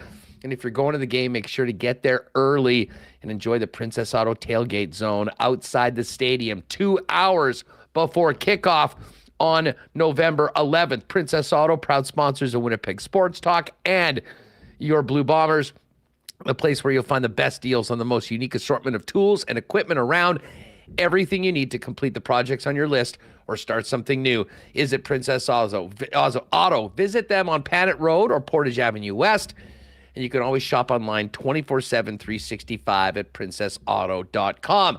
a big happy Halloween to Joe and Spicy and Buck and Gene and all the gang down at Consolidated Supply. You know, Consolidated Supply is the leaders in irrigation systems, artificial turf, and golf cars and vehicles. From the Club Car Collection is the exclusive dealer in Manitoba. We've also got other great options for your property, including hot tubs, which might come in handy for the next few months, and amazing outdoor kitchens. And of course, 12 months a year, they're the leaders in small engine parts and repair. Pop by and see them at their showroom, open to the public, 1395 Niagara Road East, or find out more online at cte.ca. Hey, speaking of that Bomber game, listen, it's middle of November in Winnipeg. You know that it's going to be somewhat chilly. If you need maybe a new bomber toque, a scarf, something heavier to throw on, but still repping the blue for the big game, get on down to Royal Sports, Manitoba's #1 sports superstore. While you're there, check out the thousands of pieces of Jets merchandise. And heck, you might want to get ahead on the holidays. One place where you can pretty much knock all the sports fans off very quickly off your list is Royal Sports, with the unmatched selection that you'll find anywhere. And listen, with hockey back, you know that Royal is, for 40 years, the undisputed hockey heavyweights in town, family owned, with hockey players working in the store to make sure that players of all ages and all skill levels get suited up for maximum performance. It's all there at Royal Sports, 750 Pembina Highway. Follow them on Instagram at Royal Sports Pembina. And just before we bring in John Hodge, I got to give a shout out to our friends at Boston Pizza. I've often been at the BP Taylor for Monday Night Football. Was at St. Anne's one night. Was at Charleswood one night. Well, I was at the game last night. Ripped over there with my pal Murray, and we saddled up to watch the end of Monday Night Football. No better place to watch the Monday Nighter, or the Jets game, or the Bombers, or the CFL playoffs this weekend at your local BP. Always with the game on, with the big sound as well. And then you can jump on those ice-cold schooners, world-famous Boston wings, and gourmet pizzas as well. And hey, if you are staying in, you can always get the great taste of Boston Pizza delivered by ordering at bostonpizza.com. All right, we got playoff football coming up this weekend. Let's welcome in John Hodge from 3 Down Nation. John, what's going on? Happy Halloween. How are you? I'm doing great, Hus. Thanks for having me. Johnny, I wanted to talk, we've got to get to these playoff games in the Canadian Football League, but to be honest, the thing that I've been most excited to talk to you about is how the Manitoba Bisons are in the playoffs today. I have been talking about this with anyone that knows of it, anyone with skin in the game, anyone that has been involved in coaching in 3 Down football for the last 3 days. I appreciate you coming on. I know you touched on this at 3 Down Nation. How the hell did the Bisons pull that off? And is that the most egregious case of coaching malpractice we've ever seen? I've seen some coaching errors at the NFL level, at the CFL level, at the amateur level. I've even seen terrible coaching decisions at the Madden level, with guys calling bad plays late in the game on the Xbox or the PlayStation. I'm not sure I've ever seen something as egregious as what we saw from the Calgary Dinos at McMahon Stadium. Just to set the table, by the way, for those who don't follow Canada West football, which is fine. Remo, hold on to this. Let John play this out, and then let's play this with the sound, because it really is crazy. We were so busy yesterday, we didn't get to it. Lay out the scenario, John. So the Dinos started the year 0-5, and everybody wrote them off. And then they had a shocking upset win over UBC, who finished first in the conference for the first time since 1999. Then they have a shocking upset in Saskatoon over the Huskies, making them 2-5. So coming into this game against the Bisons, if they won the game by more than 13 points, they would be 3-5, and they would leapfrog the Bisons in the standings by the head-to-head record and the point differential being the tiebreaker. They were up 20 points with 12 seconds left in the game. Again, just needing to be up by more than 13. With 12 seconds left, it's second down. The Bisons did have a timeout. However, instead of kneeling and then Bisons calling their timeout and then just sending out their punter to run around like a maniac or even take a safety, because, of course, they only needed to win by 14 or more. They didn't need to win by 20 or 18, whatever. They decided to run the ball. And that's when this absolute mayhem broke loose. Nick Conway scooped and scored off of a fumble. And then the Dinos decided they didn't want to cover Deshaun Lejour, Bison's receiver, 6'4", 220 pounds, who was standing by himself in the end zone on the 2-point conversion. And all of a sudden, we've gone from a 20-point lead with 12 seconds left to zeros on the clock, and the Bison's losing by 12, which, of course, under normal circumstances would be, a very depressing scene for Manitoba. But instead, they're going to the playoffs, and the local fans are devastated despite the win. Just an unbelievable finish. Let's play this clip, gang. If you haven't seen this, if you're on the podcast, you'll be able to listen to the announcers call it. I mean, we just get the start of the clip, so I'm not sure if they said, what the hell are they doing before the play, but this is the way it looked and sounded. Bison's down 20 on defense with 12 seconds left in the season on the line. Have confidence going into that next game, as they should. Handoff, first down. Clark fumbles the football. It pops out, running it all the way back into the end zone. Touchdown, Manitoba! Wow. All I can say is wow. Nick Conway picks up the loose ball and takes it into the end zone. Manitoba have confidence. They then scored a 2-point convert. Well, the Dinos, there was a complete breakdown in coverage. Like the Dinos team that went 0-5 to start the year showed up to finish this one out. I don't know who played those two games where they completely upset the two top teams, arguably in the conference, or the team that dominated the Bisons for the first 59 minutes and 48 seconds. But, oh, my goodness, shocking result. Shocking. It is nuts. And I would imagine, now that play put them down 14. We knew that 13 was the magic number. I'm assuming the Bisons knew that if they just tied it, it was even, that there was another tiebreaker that didn't come out in their favor. So they had to go for 2. Which they did. They got it. They lose by 12, and they're off to the playoffs. I'm interested. Has the Calgary coaching staff commented on this at all? I mean, I know U Sports doesn't get quite the same amount of coverage that, for instance, the Canadian Football League does, but has there been any aftermath that you've heard about this? Because I've been dying to hear any sort of explanation or just coaches owning it, because, I mean, man, that decision really took away an opportunity for these young men that had earned it. Listen, I'm here for it because I'm a Bison guy. I'm glad they're in the playoffs. But to have it happen that way, I mean, these guys are professionals. These are a bunch of volunteers that are just, popping in and putting in some time on the weekend. They get paid to do this. Yes, and I've not heard the explanation from Wayne Harris. All I know is the Bisons did, like Brian Dobie did, have one timeout remaining. But when it comes to these late game situations, we've seen teams oftentimes do one of two things. Either you send your punter or a player with elite elusivity, right? Quickness, acceleration, all those things, speed, back, and they just kind of run around like a maniac to try to kill the clock. Or we've seen times where the quarterback will snap the ball and just literally launch it as far as they can. And assuming they can get 3 to 4 seconds of hang time, they can kill the clock that way. So obviously the Dinos were not prepared for one of those scenarios because, again, had they simply snapped the ball, ran backwards as fast as they could and taken the safety, they still have the points they need, the margin of victory that they need to go to the playoffs. So I've yet to see the explanation, but wild, to say the least. One of the most shocking, if not the most shocking results I've seen, not just in a football game, but possibly a sporting event, period. John Hodge is with us. So what does this mean for the Bisons? Obviously, they're in as the bottom seed. Here, I know a couple of people are asking for the 2-pointer. We've got the 2-pointer. We'll talk about what this means for the Bisons right now. So you've seen the touchdown to get them within 14. No time remaining on the clock. This play was make it and you're in, don't make it and you're out. This is the way it looked with no time remaining on the clock. Game 2 points and Manitoba's in the playoffs. They don't get it and the Dinos go. Empty backfield. Tuchinski rolls to his right, throws it out to the flats. It's complete.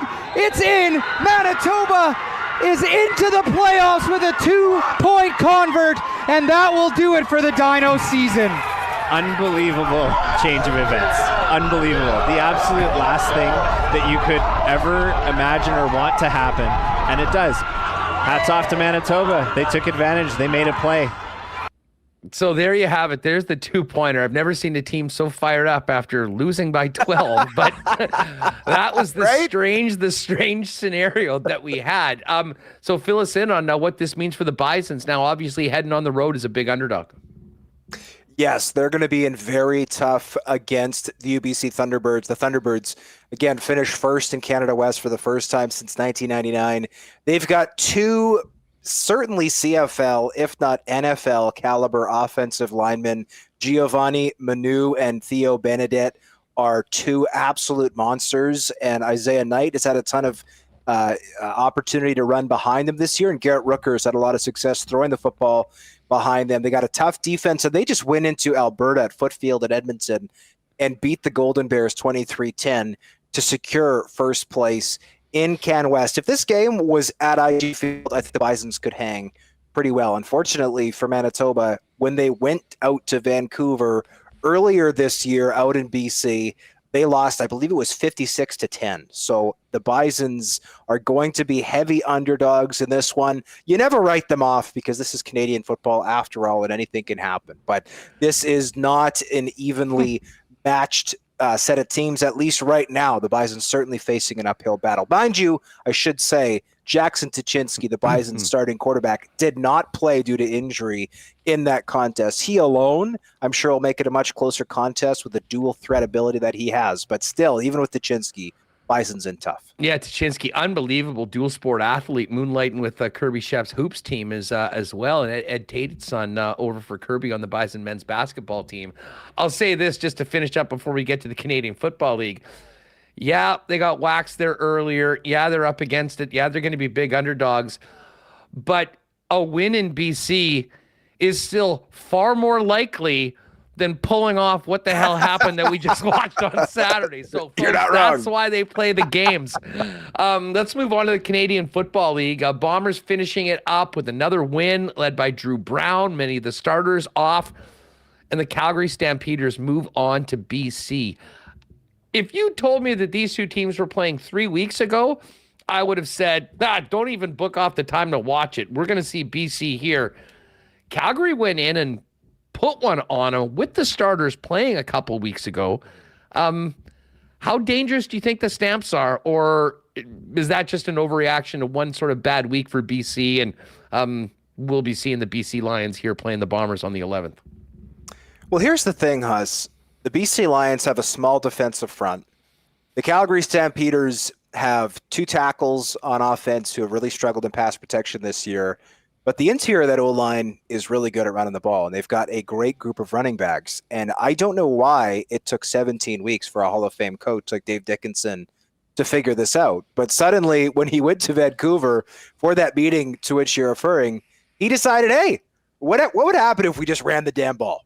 What would happen if we just punched the BC Lions in the mouth? Because the BC Lions are the more talented team. I don't think you could argue opposite. But football, when it comes to that sport, physicality tends to be the evening factor in a lot of types of these games. And so if the Calgary Stampeders come out and they use Kadeem Carey and Diedrich Mickles, even Peyton Logan, who's kind of the lightning to Kadeem Carey's thunder, if you will, I do think that they could potentially win this game. We'll also have to wait and see what happens with Sion Tehema, the defensive end who punched Calgary Stampeders offensive lineman and is facing a one-game suspension. There's yet to be confirmation regarding whether or not he will appeal the suspension, but it's possible the Lions will be without him. Now, Matthew Batts is still, of course, the Lions' best pass rusher, but one of the ways the teams have been able to nullify bets is by, of course, sliding protection to him, which frees things up for the team's other bookend. So I do still think that the BC Lions will win this game, but you're right. I think for the blueprint that the Stampeders laid out, that physical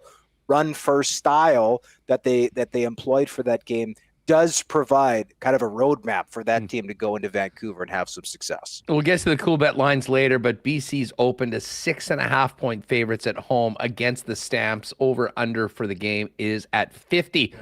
Meanwhile, Hamilton is in Montreal. Hamilton at one point looked like a lost cause this season, arguably the worst team in the league.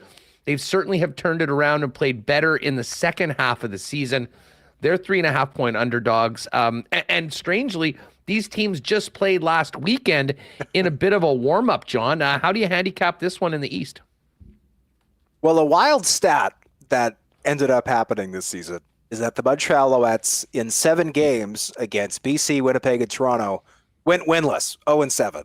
Against everybody else, they were 11-0. Like that is the entire story for the CFL season. There are 3 top-tier teams, then there's kind of 5 bottom-tier teams, if you will, and then there's the Montreal Alouettes, who are very much in the middle. I think for that reason alone, they deserve to be, I believe they're 3-point favorites right now for that game, which I think is appropriate. I mean, the Ticats fought injuries at the quarterback position all season. Both Levi Mitchell and Matthew Schultz are both back. They are reportedly both going to see the field in this game. If you're the Ticats, I don't think that's what you had in mind when you paid Bo Levi Mitchell $500,000 to come be the new face of your franchises, willingly taking him off the field in the playoffs. But with that being said, I do think that the Montreal Alouettes deserve to be the favorite here with the weather turning a little bit.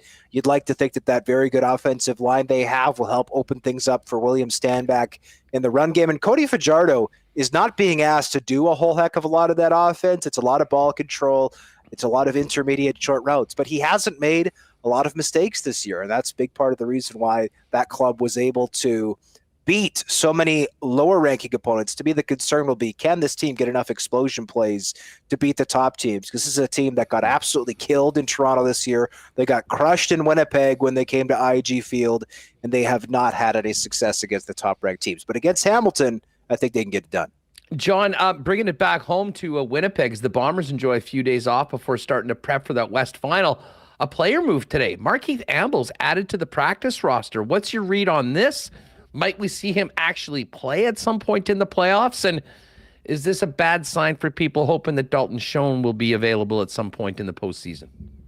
It could be. I mean, that's speculation, of course, but Dalton Schoen was wearing a boot for the Bombers' last home game and obviously was not available for the regular season finale in Calgary. I will say this is a team that played Chris Streveler in the West semifinal a few years ago with a broken foot. So if there was ever a team that was willing to shoot up a guy and have him go play, I mean, Dalton Schoen is a pending free agent in a lot of cases. Those types of guys think about the future and what that could possibly mean for them, maybe not wanting to make the injury worse. But I also think Schoen has realized that the NFL is not happening, right? He had an NFL tour this past offseason, didn't get a look. And I also don't think that he's planning on leaving Winnipeg in free agency. They'll obviously have to free up a bunch of money in the salary cap to get him under contract. But I wouldn't be stunned, I'll put it this way, if Dalton Schoen did play in the West Final, though he obviously wouldn't be 100%. The other question I have, and we won't have an answer to this for a while, but Rasheed Bailey seemed to pull up lame late in that Calgary game.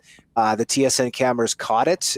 He was along the sideline as far as I saw at the end of the game, but to me, I think this is a depth move. The club promoted Ravi Alston, rookie receiver, to the active roster in the regular season finale. He finished the game 0 targets, 0 catches, and an offside penalty, like not the debut that you'd want. And so as far as a veteran presence, I think Ambles brings that.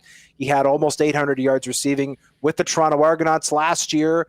Was a decent, I would call him like a number 3, number 4, maybe in the receiving corps with Calgary a few years ago, but he's been on the street for the last month since the Stampeders cut him after he returned to Cowtown earlier this year. So to me, this is a very nice depth move that makes a lot of sense for the team. Obviously, again, we don't know what's going on for sure with Dalton Schoen. We don't know for sure what's going on with Rasheed Bailey, and we know that Mike O'Shea will not give detailed updates to the media. Apologies to fans who are hoping for those. But to me, this time of year, it's about the depth. And so Markeith Ambles, I think, is a very nice depth addition for this point.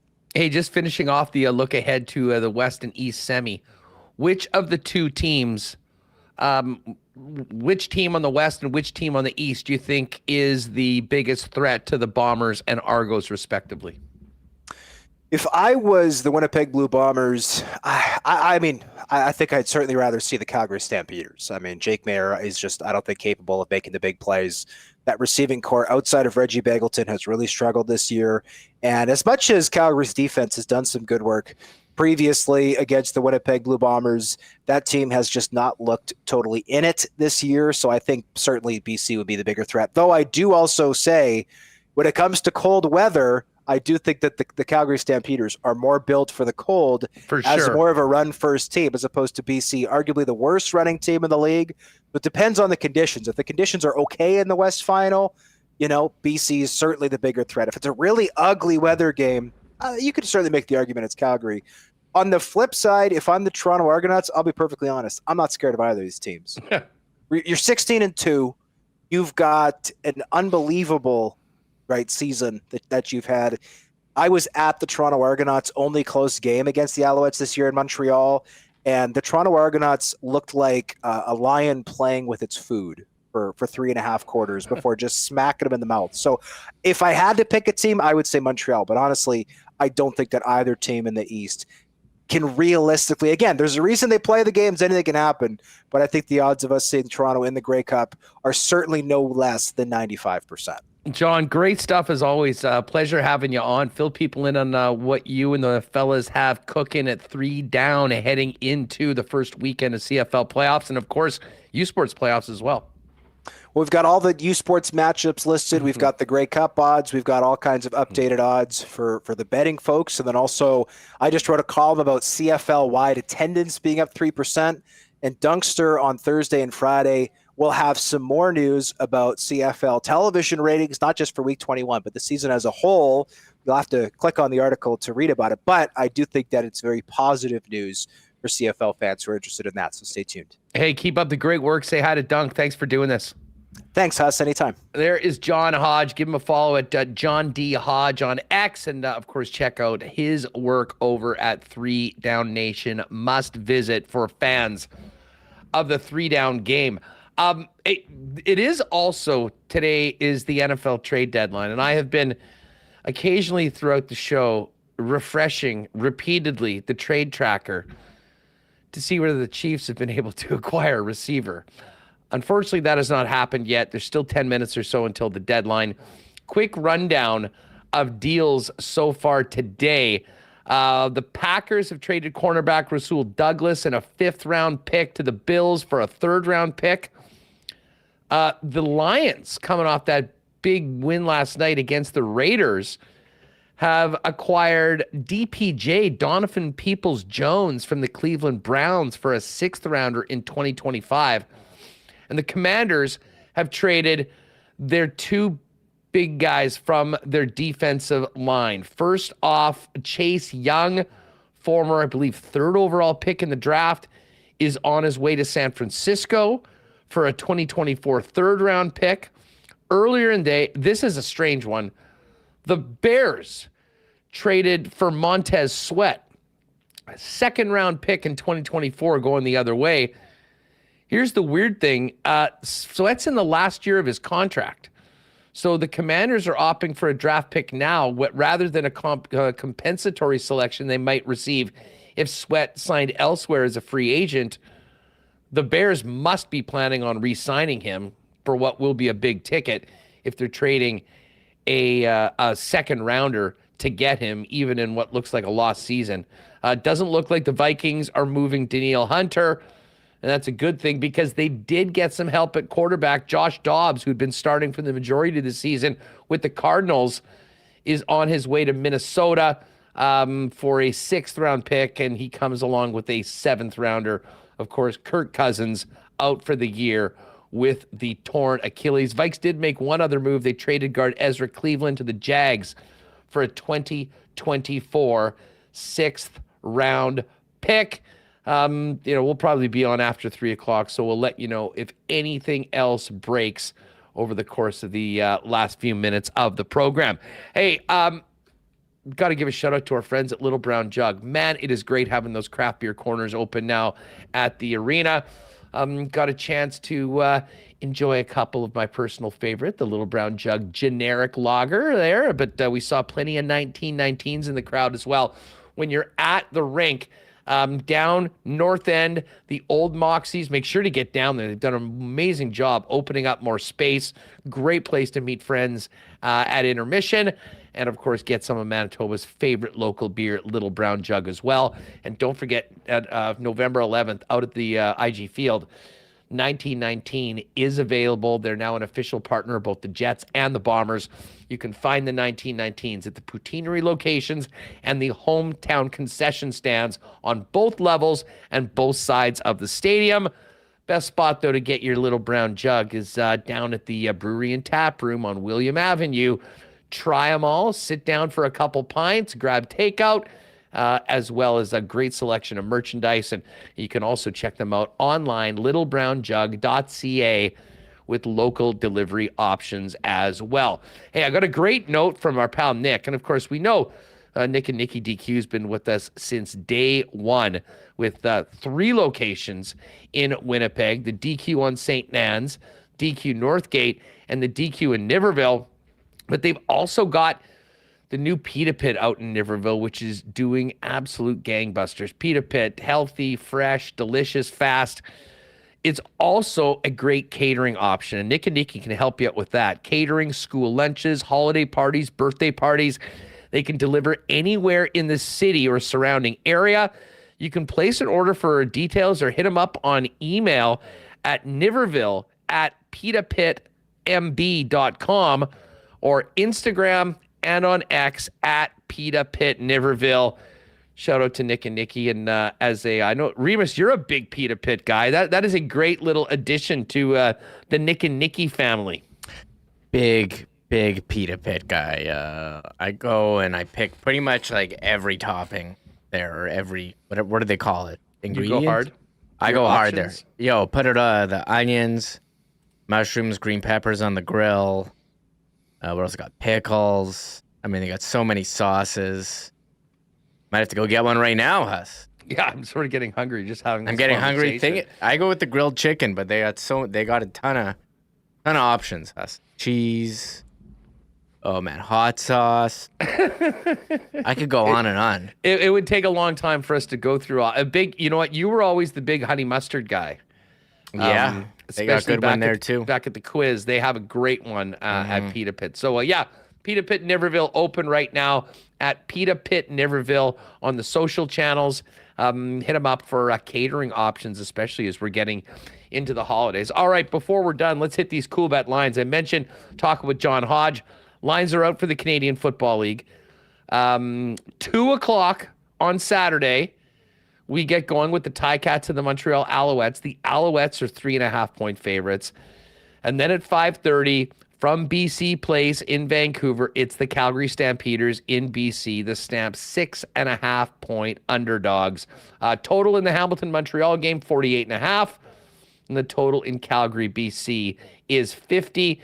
If you're wondering what the playoff odds look like, the Argos, after their 16-2 regular season, are the favorites to win the Grey Cup. They are at plus 115. And it certainly looks like a collision course of the Winnipeg Blue Bombers. The Bombers plus 155 to win the Grey Cup.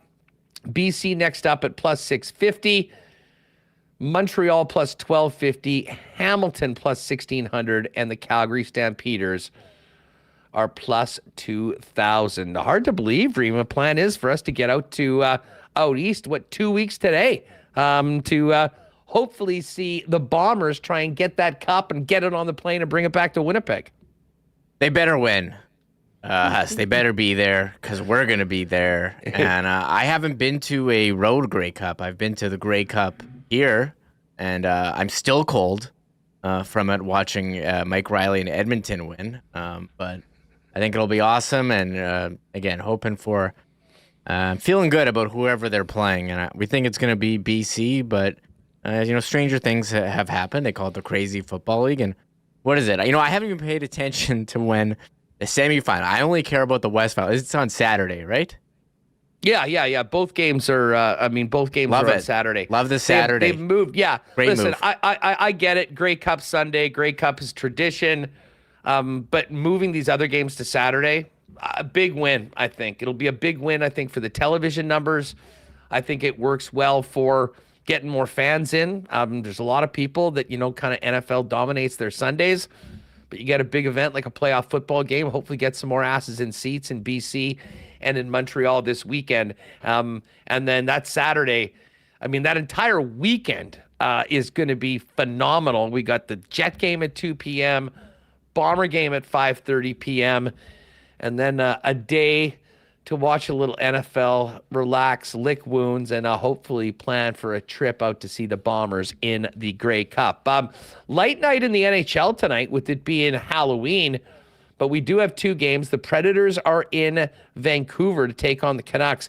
This line's moved quite a bit. I said to Dusty when we were doing the lock shop today, it seemed like a bit of a rat line. The Canucks were only minus 131 favorites, and the Preds were plus 111. Vancouver's already beaten Nashville in Nashville this year. Well, we've seen some action come in on the Canucks at home. Canucks now minus 144, and the Predators plus 123. And then earlier tonight, we've got the kickoff tonight in Toronto. The Maple Leafs back at home after a 5-game road trip. First game back on home ice, taking on the Kings, who've been really good in their last 6, 4-1-1. Going the distance, but not getting the extra point in OT with the Vegas Golden Knights. I love this spot for the Kings, Remis. I think I'm going to put this out wearing the Lucha mask for my daily pick at Coolbet Canada and trying to run the winning streak to 7 in a row. But I'm going money line. Kings plus 135 tonight against the Leafs. What do you think about that? I actually like that. I was putting together DraftKings lineup tonight. Had a nice night last night on there, and I like Vancouver. First of all, I think Vancouver is actually good, which is crazy because they were so terrible last year. Thatcher Demko's back. He was hurt last year, but yes, I took the Kings as road dogs. I think they play tough, and I like how they got, talking about the Jets depth. They got their third line right now as PL and Kevin Fiala. And there was second line with Deno, Moore, Kaliev, top line Kopitar, Kempe. They got a nice trio of lines there. And how can we forget former Jet Trevor Lewis still kicking around there? Yeah, on the fourth line. We thought he's been like a couple of years since he was on the Jets. He was on Calgary, now back at the LA. So, sure, if you want to pick an underdog, I'll go with LA here. I like LA tonight. The other thing that will be a must watch if you're sitting at home or got a TV while you're giving out candy, World Series Game 4. I bitched about this early on on the lock shop today. Robot umps cannot come fast enough. Marino got absolutely robbed in that first at bat in the 9th inning. Should have walked. Would have been. All of a sudden you got the tying run at the plate with no outs. Instead, completely jobbed them out. They never really made much happen. But a big win for Texas to kind of regain home advantage. Listen, this is more of a heart pick. I can't say I've really handicapped and broke down this entire series, Reem, but I'm certainly hoping and leaning D-backs tonight to get this one to 2-2 and guarantee us of at minimum a 6-game World Series. Yeah, let's go with that. I think, who do we pick yesterday? I think I've picked every game wrong going back to Game 6 of the CS. I said that yesterday, and yesterday we couldn't go with Scherzer just because, he has been kind of rusty, and then, I think got pulled early and they ended up winning. And so, I don't know. We'll go with the D-backs here, but I've been wrong every time, so I can't even. And is Adolis Garcia, he got hurt, and do we know if he's available? It says they're optimistic. He had some side tightness. That would be a big loss for them. Yeah, he looked like he had a bit of a McDavid yesterday coming off after an at bat. Heaney pitching for Texas. Yeah, he's not. Mantpley. He's not good. And I'm a big Andrew Heaney guy. I've been taking him in fantasy for years. He's very inconsistent. And I think it was one of your picks of the day in the last series.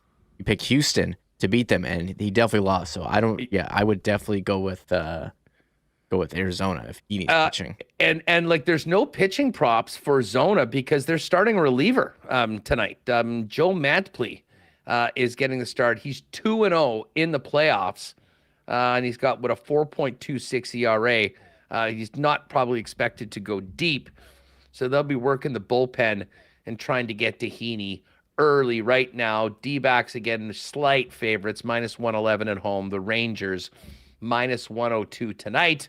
Total runs in the game, 9.5. Again, get on over to Coolbet. If you haven't played there before, use the promo code WST. Hook you up with a 100% bonus on your first deposit up to $200. And make sure to join us daily before Winnipeg Sports Talk at noon over on the Edmonton Sports Channel with myself and everybody's fave, Dustin Nielsen. Great show today, Remo. Banged a lot off today. And for folks that joined us late, make sure to get back to the beginning of the show and check out our conversation with Brad Lambert, who seems to be really feeling it early this season with the Moose. Yeah, what a show. And if you want to see Brad Lambert and the Moose in action on Sunday, winnipegsportstalk.com/contest, or just go to the website and click on contest at the top. I think if you're on mobile, there's like a 3 dots on the side to bring up the menu, top right to bring up the menu there. But it is there. You can enter and get a chance, and we'll pick the winner late Friday. But yeah, we had Brad. A nice look ahead to the Jets road trip, which involves a lot of off days in the sun. It's probably a good time with all this snow here. And we did talk about Gabe Vilardi. I wanted to weigh in. Of course, Gabe Vilardi is going on this trip. It has nothing to do with him being close. You see it outside here? There's snow everywhere. Hopefully it's both. Hopefully it's both. They're going to Vegas and Arizona and have an off day on Sunday. He's like, guys, I'm coming on this trip. I can't be here. He's been in LA. Feeling pretty good, coach. He's been in LA the last couple of years. I know he's from the Kingston area. Yeah, he's a Canadian dude. Yeah, I mean, but come on, you get used to the sun all the time. And look at it outside. It's not that cold, thankfully. It's like -0, between 0 and -8, so it's fine outside. But there's a lot of snow. I gotta go shovel so people can ring my doorbell later tonight. You know what I'm looking forward to tomorrow is the Remis Halloween analytics report tomorrow. Yeah, we got the spreadsheet ready with broken down by years. Segmented by hours, so we know when to expect a lot of people this year. So I'm curious how it goes. Although, I think my wife's got that on her computer. I think it's still around. What's Evan dressing up as? He's Superman. Superman, nice. Do you have Sadie? Was she a little bean or something like that? We had a lobster costume for her, and she's actually celebrating a birthday tomorrow. She'll be 1, which is hard to believe. Whoa, big date. That is crazy. Yeah, last year we had Halloween, and the next morning we went to the hospital. So I guess we've got to get used to the birthday the day after Halloween every year now. Well, that should be a lot of fun. Hopefully you and the fam have a great time. Hopefully all of you with your families or kids or neighborhood kids popping by have a good time. I'll probably be watching some hockey, the World Series, and eating all the Halloween candy myself. That's pretty much par for the course, I think. Great show today, though. Thanks to everyone that jumped in. Hit the thumbs up if you haven't already, please. Always appreciate that when folks do that. And subscribe to the channel if you haven't already. You don't want a 619 from the host of this program today on Halloween. So make sure you're subscribed to the channel. It'll be a good one tomorrow. I think Murat's going to join us. We'll have a little bit more. Nice to have an off day. So we'll see. I'll probably be late, so I doubt we'll have any audio from the Winnipeg Jets tomorrow. But we'll certainly kind of maybe do a little bit more of a segment of Around the League, talk a little more football post NFL trade deadline. Just one more look at the ticker, and I don't see the Chiefs acquiring any receivers. So hopefully our receivers will learn to catch going forward into the rest of the season. But thanks to John Hodge, Mike McIntyre, and big Brad Lambert, the Lambo with the Manitoba Moose. Great stuff. And thanks to Dan Fink. Don't forget, Moose at home on the weekend. Go to winnipegsportstalk.com if you want to win tickets to one of the games. We'll give those out later on this week. And we'll definitely get to Fink on.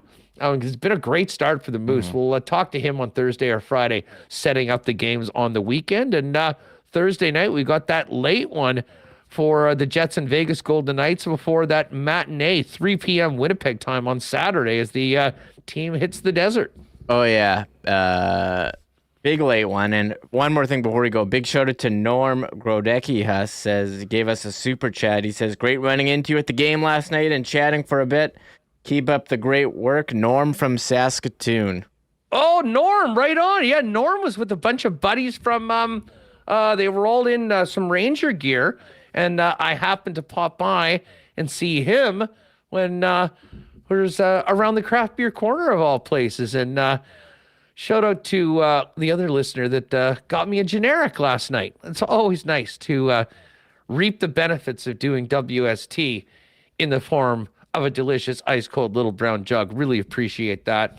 We had a little convo about a couple bad beats coming out of the Frozen Frenzy. He, like I, still mad about that Detroit Kraken game last Tuesday. But it's on to Vegas for the Winnipeg Jets and on to a big slate of games tonight. And, of course, on to handing out Halloween candy this evening as well. Folks, have a great night. Do it safely. Have fun. And join us tomorrow as we kick off another month of Winnipeg Sports Talk. I still can't believe this is episode 666 on Halloween, but it's just the way it worked out.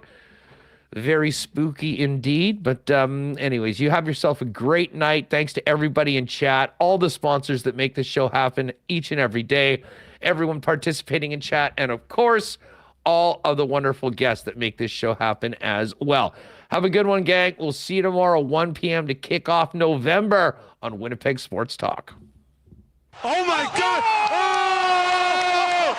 Shut it down! Let's go home! Thanks for tuning in to Winnipeg Sports Talk Daily. Make sure to subscribe on YouTube and your favorite podcast feed at winnipegsportstalk.com.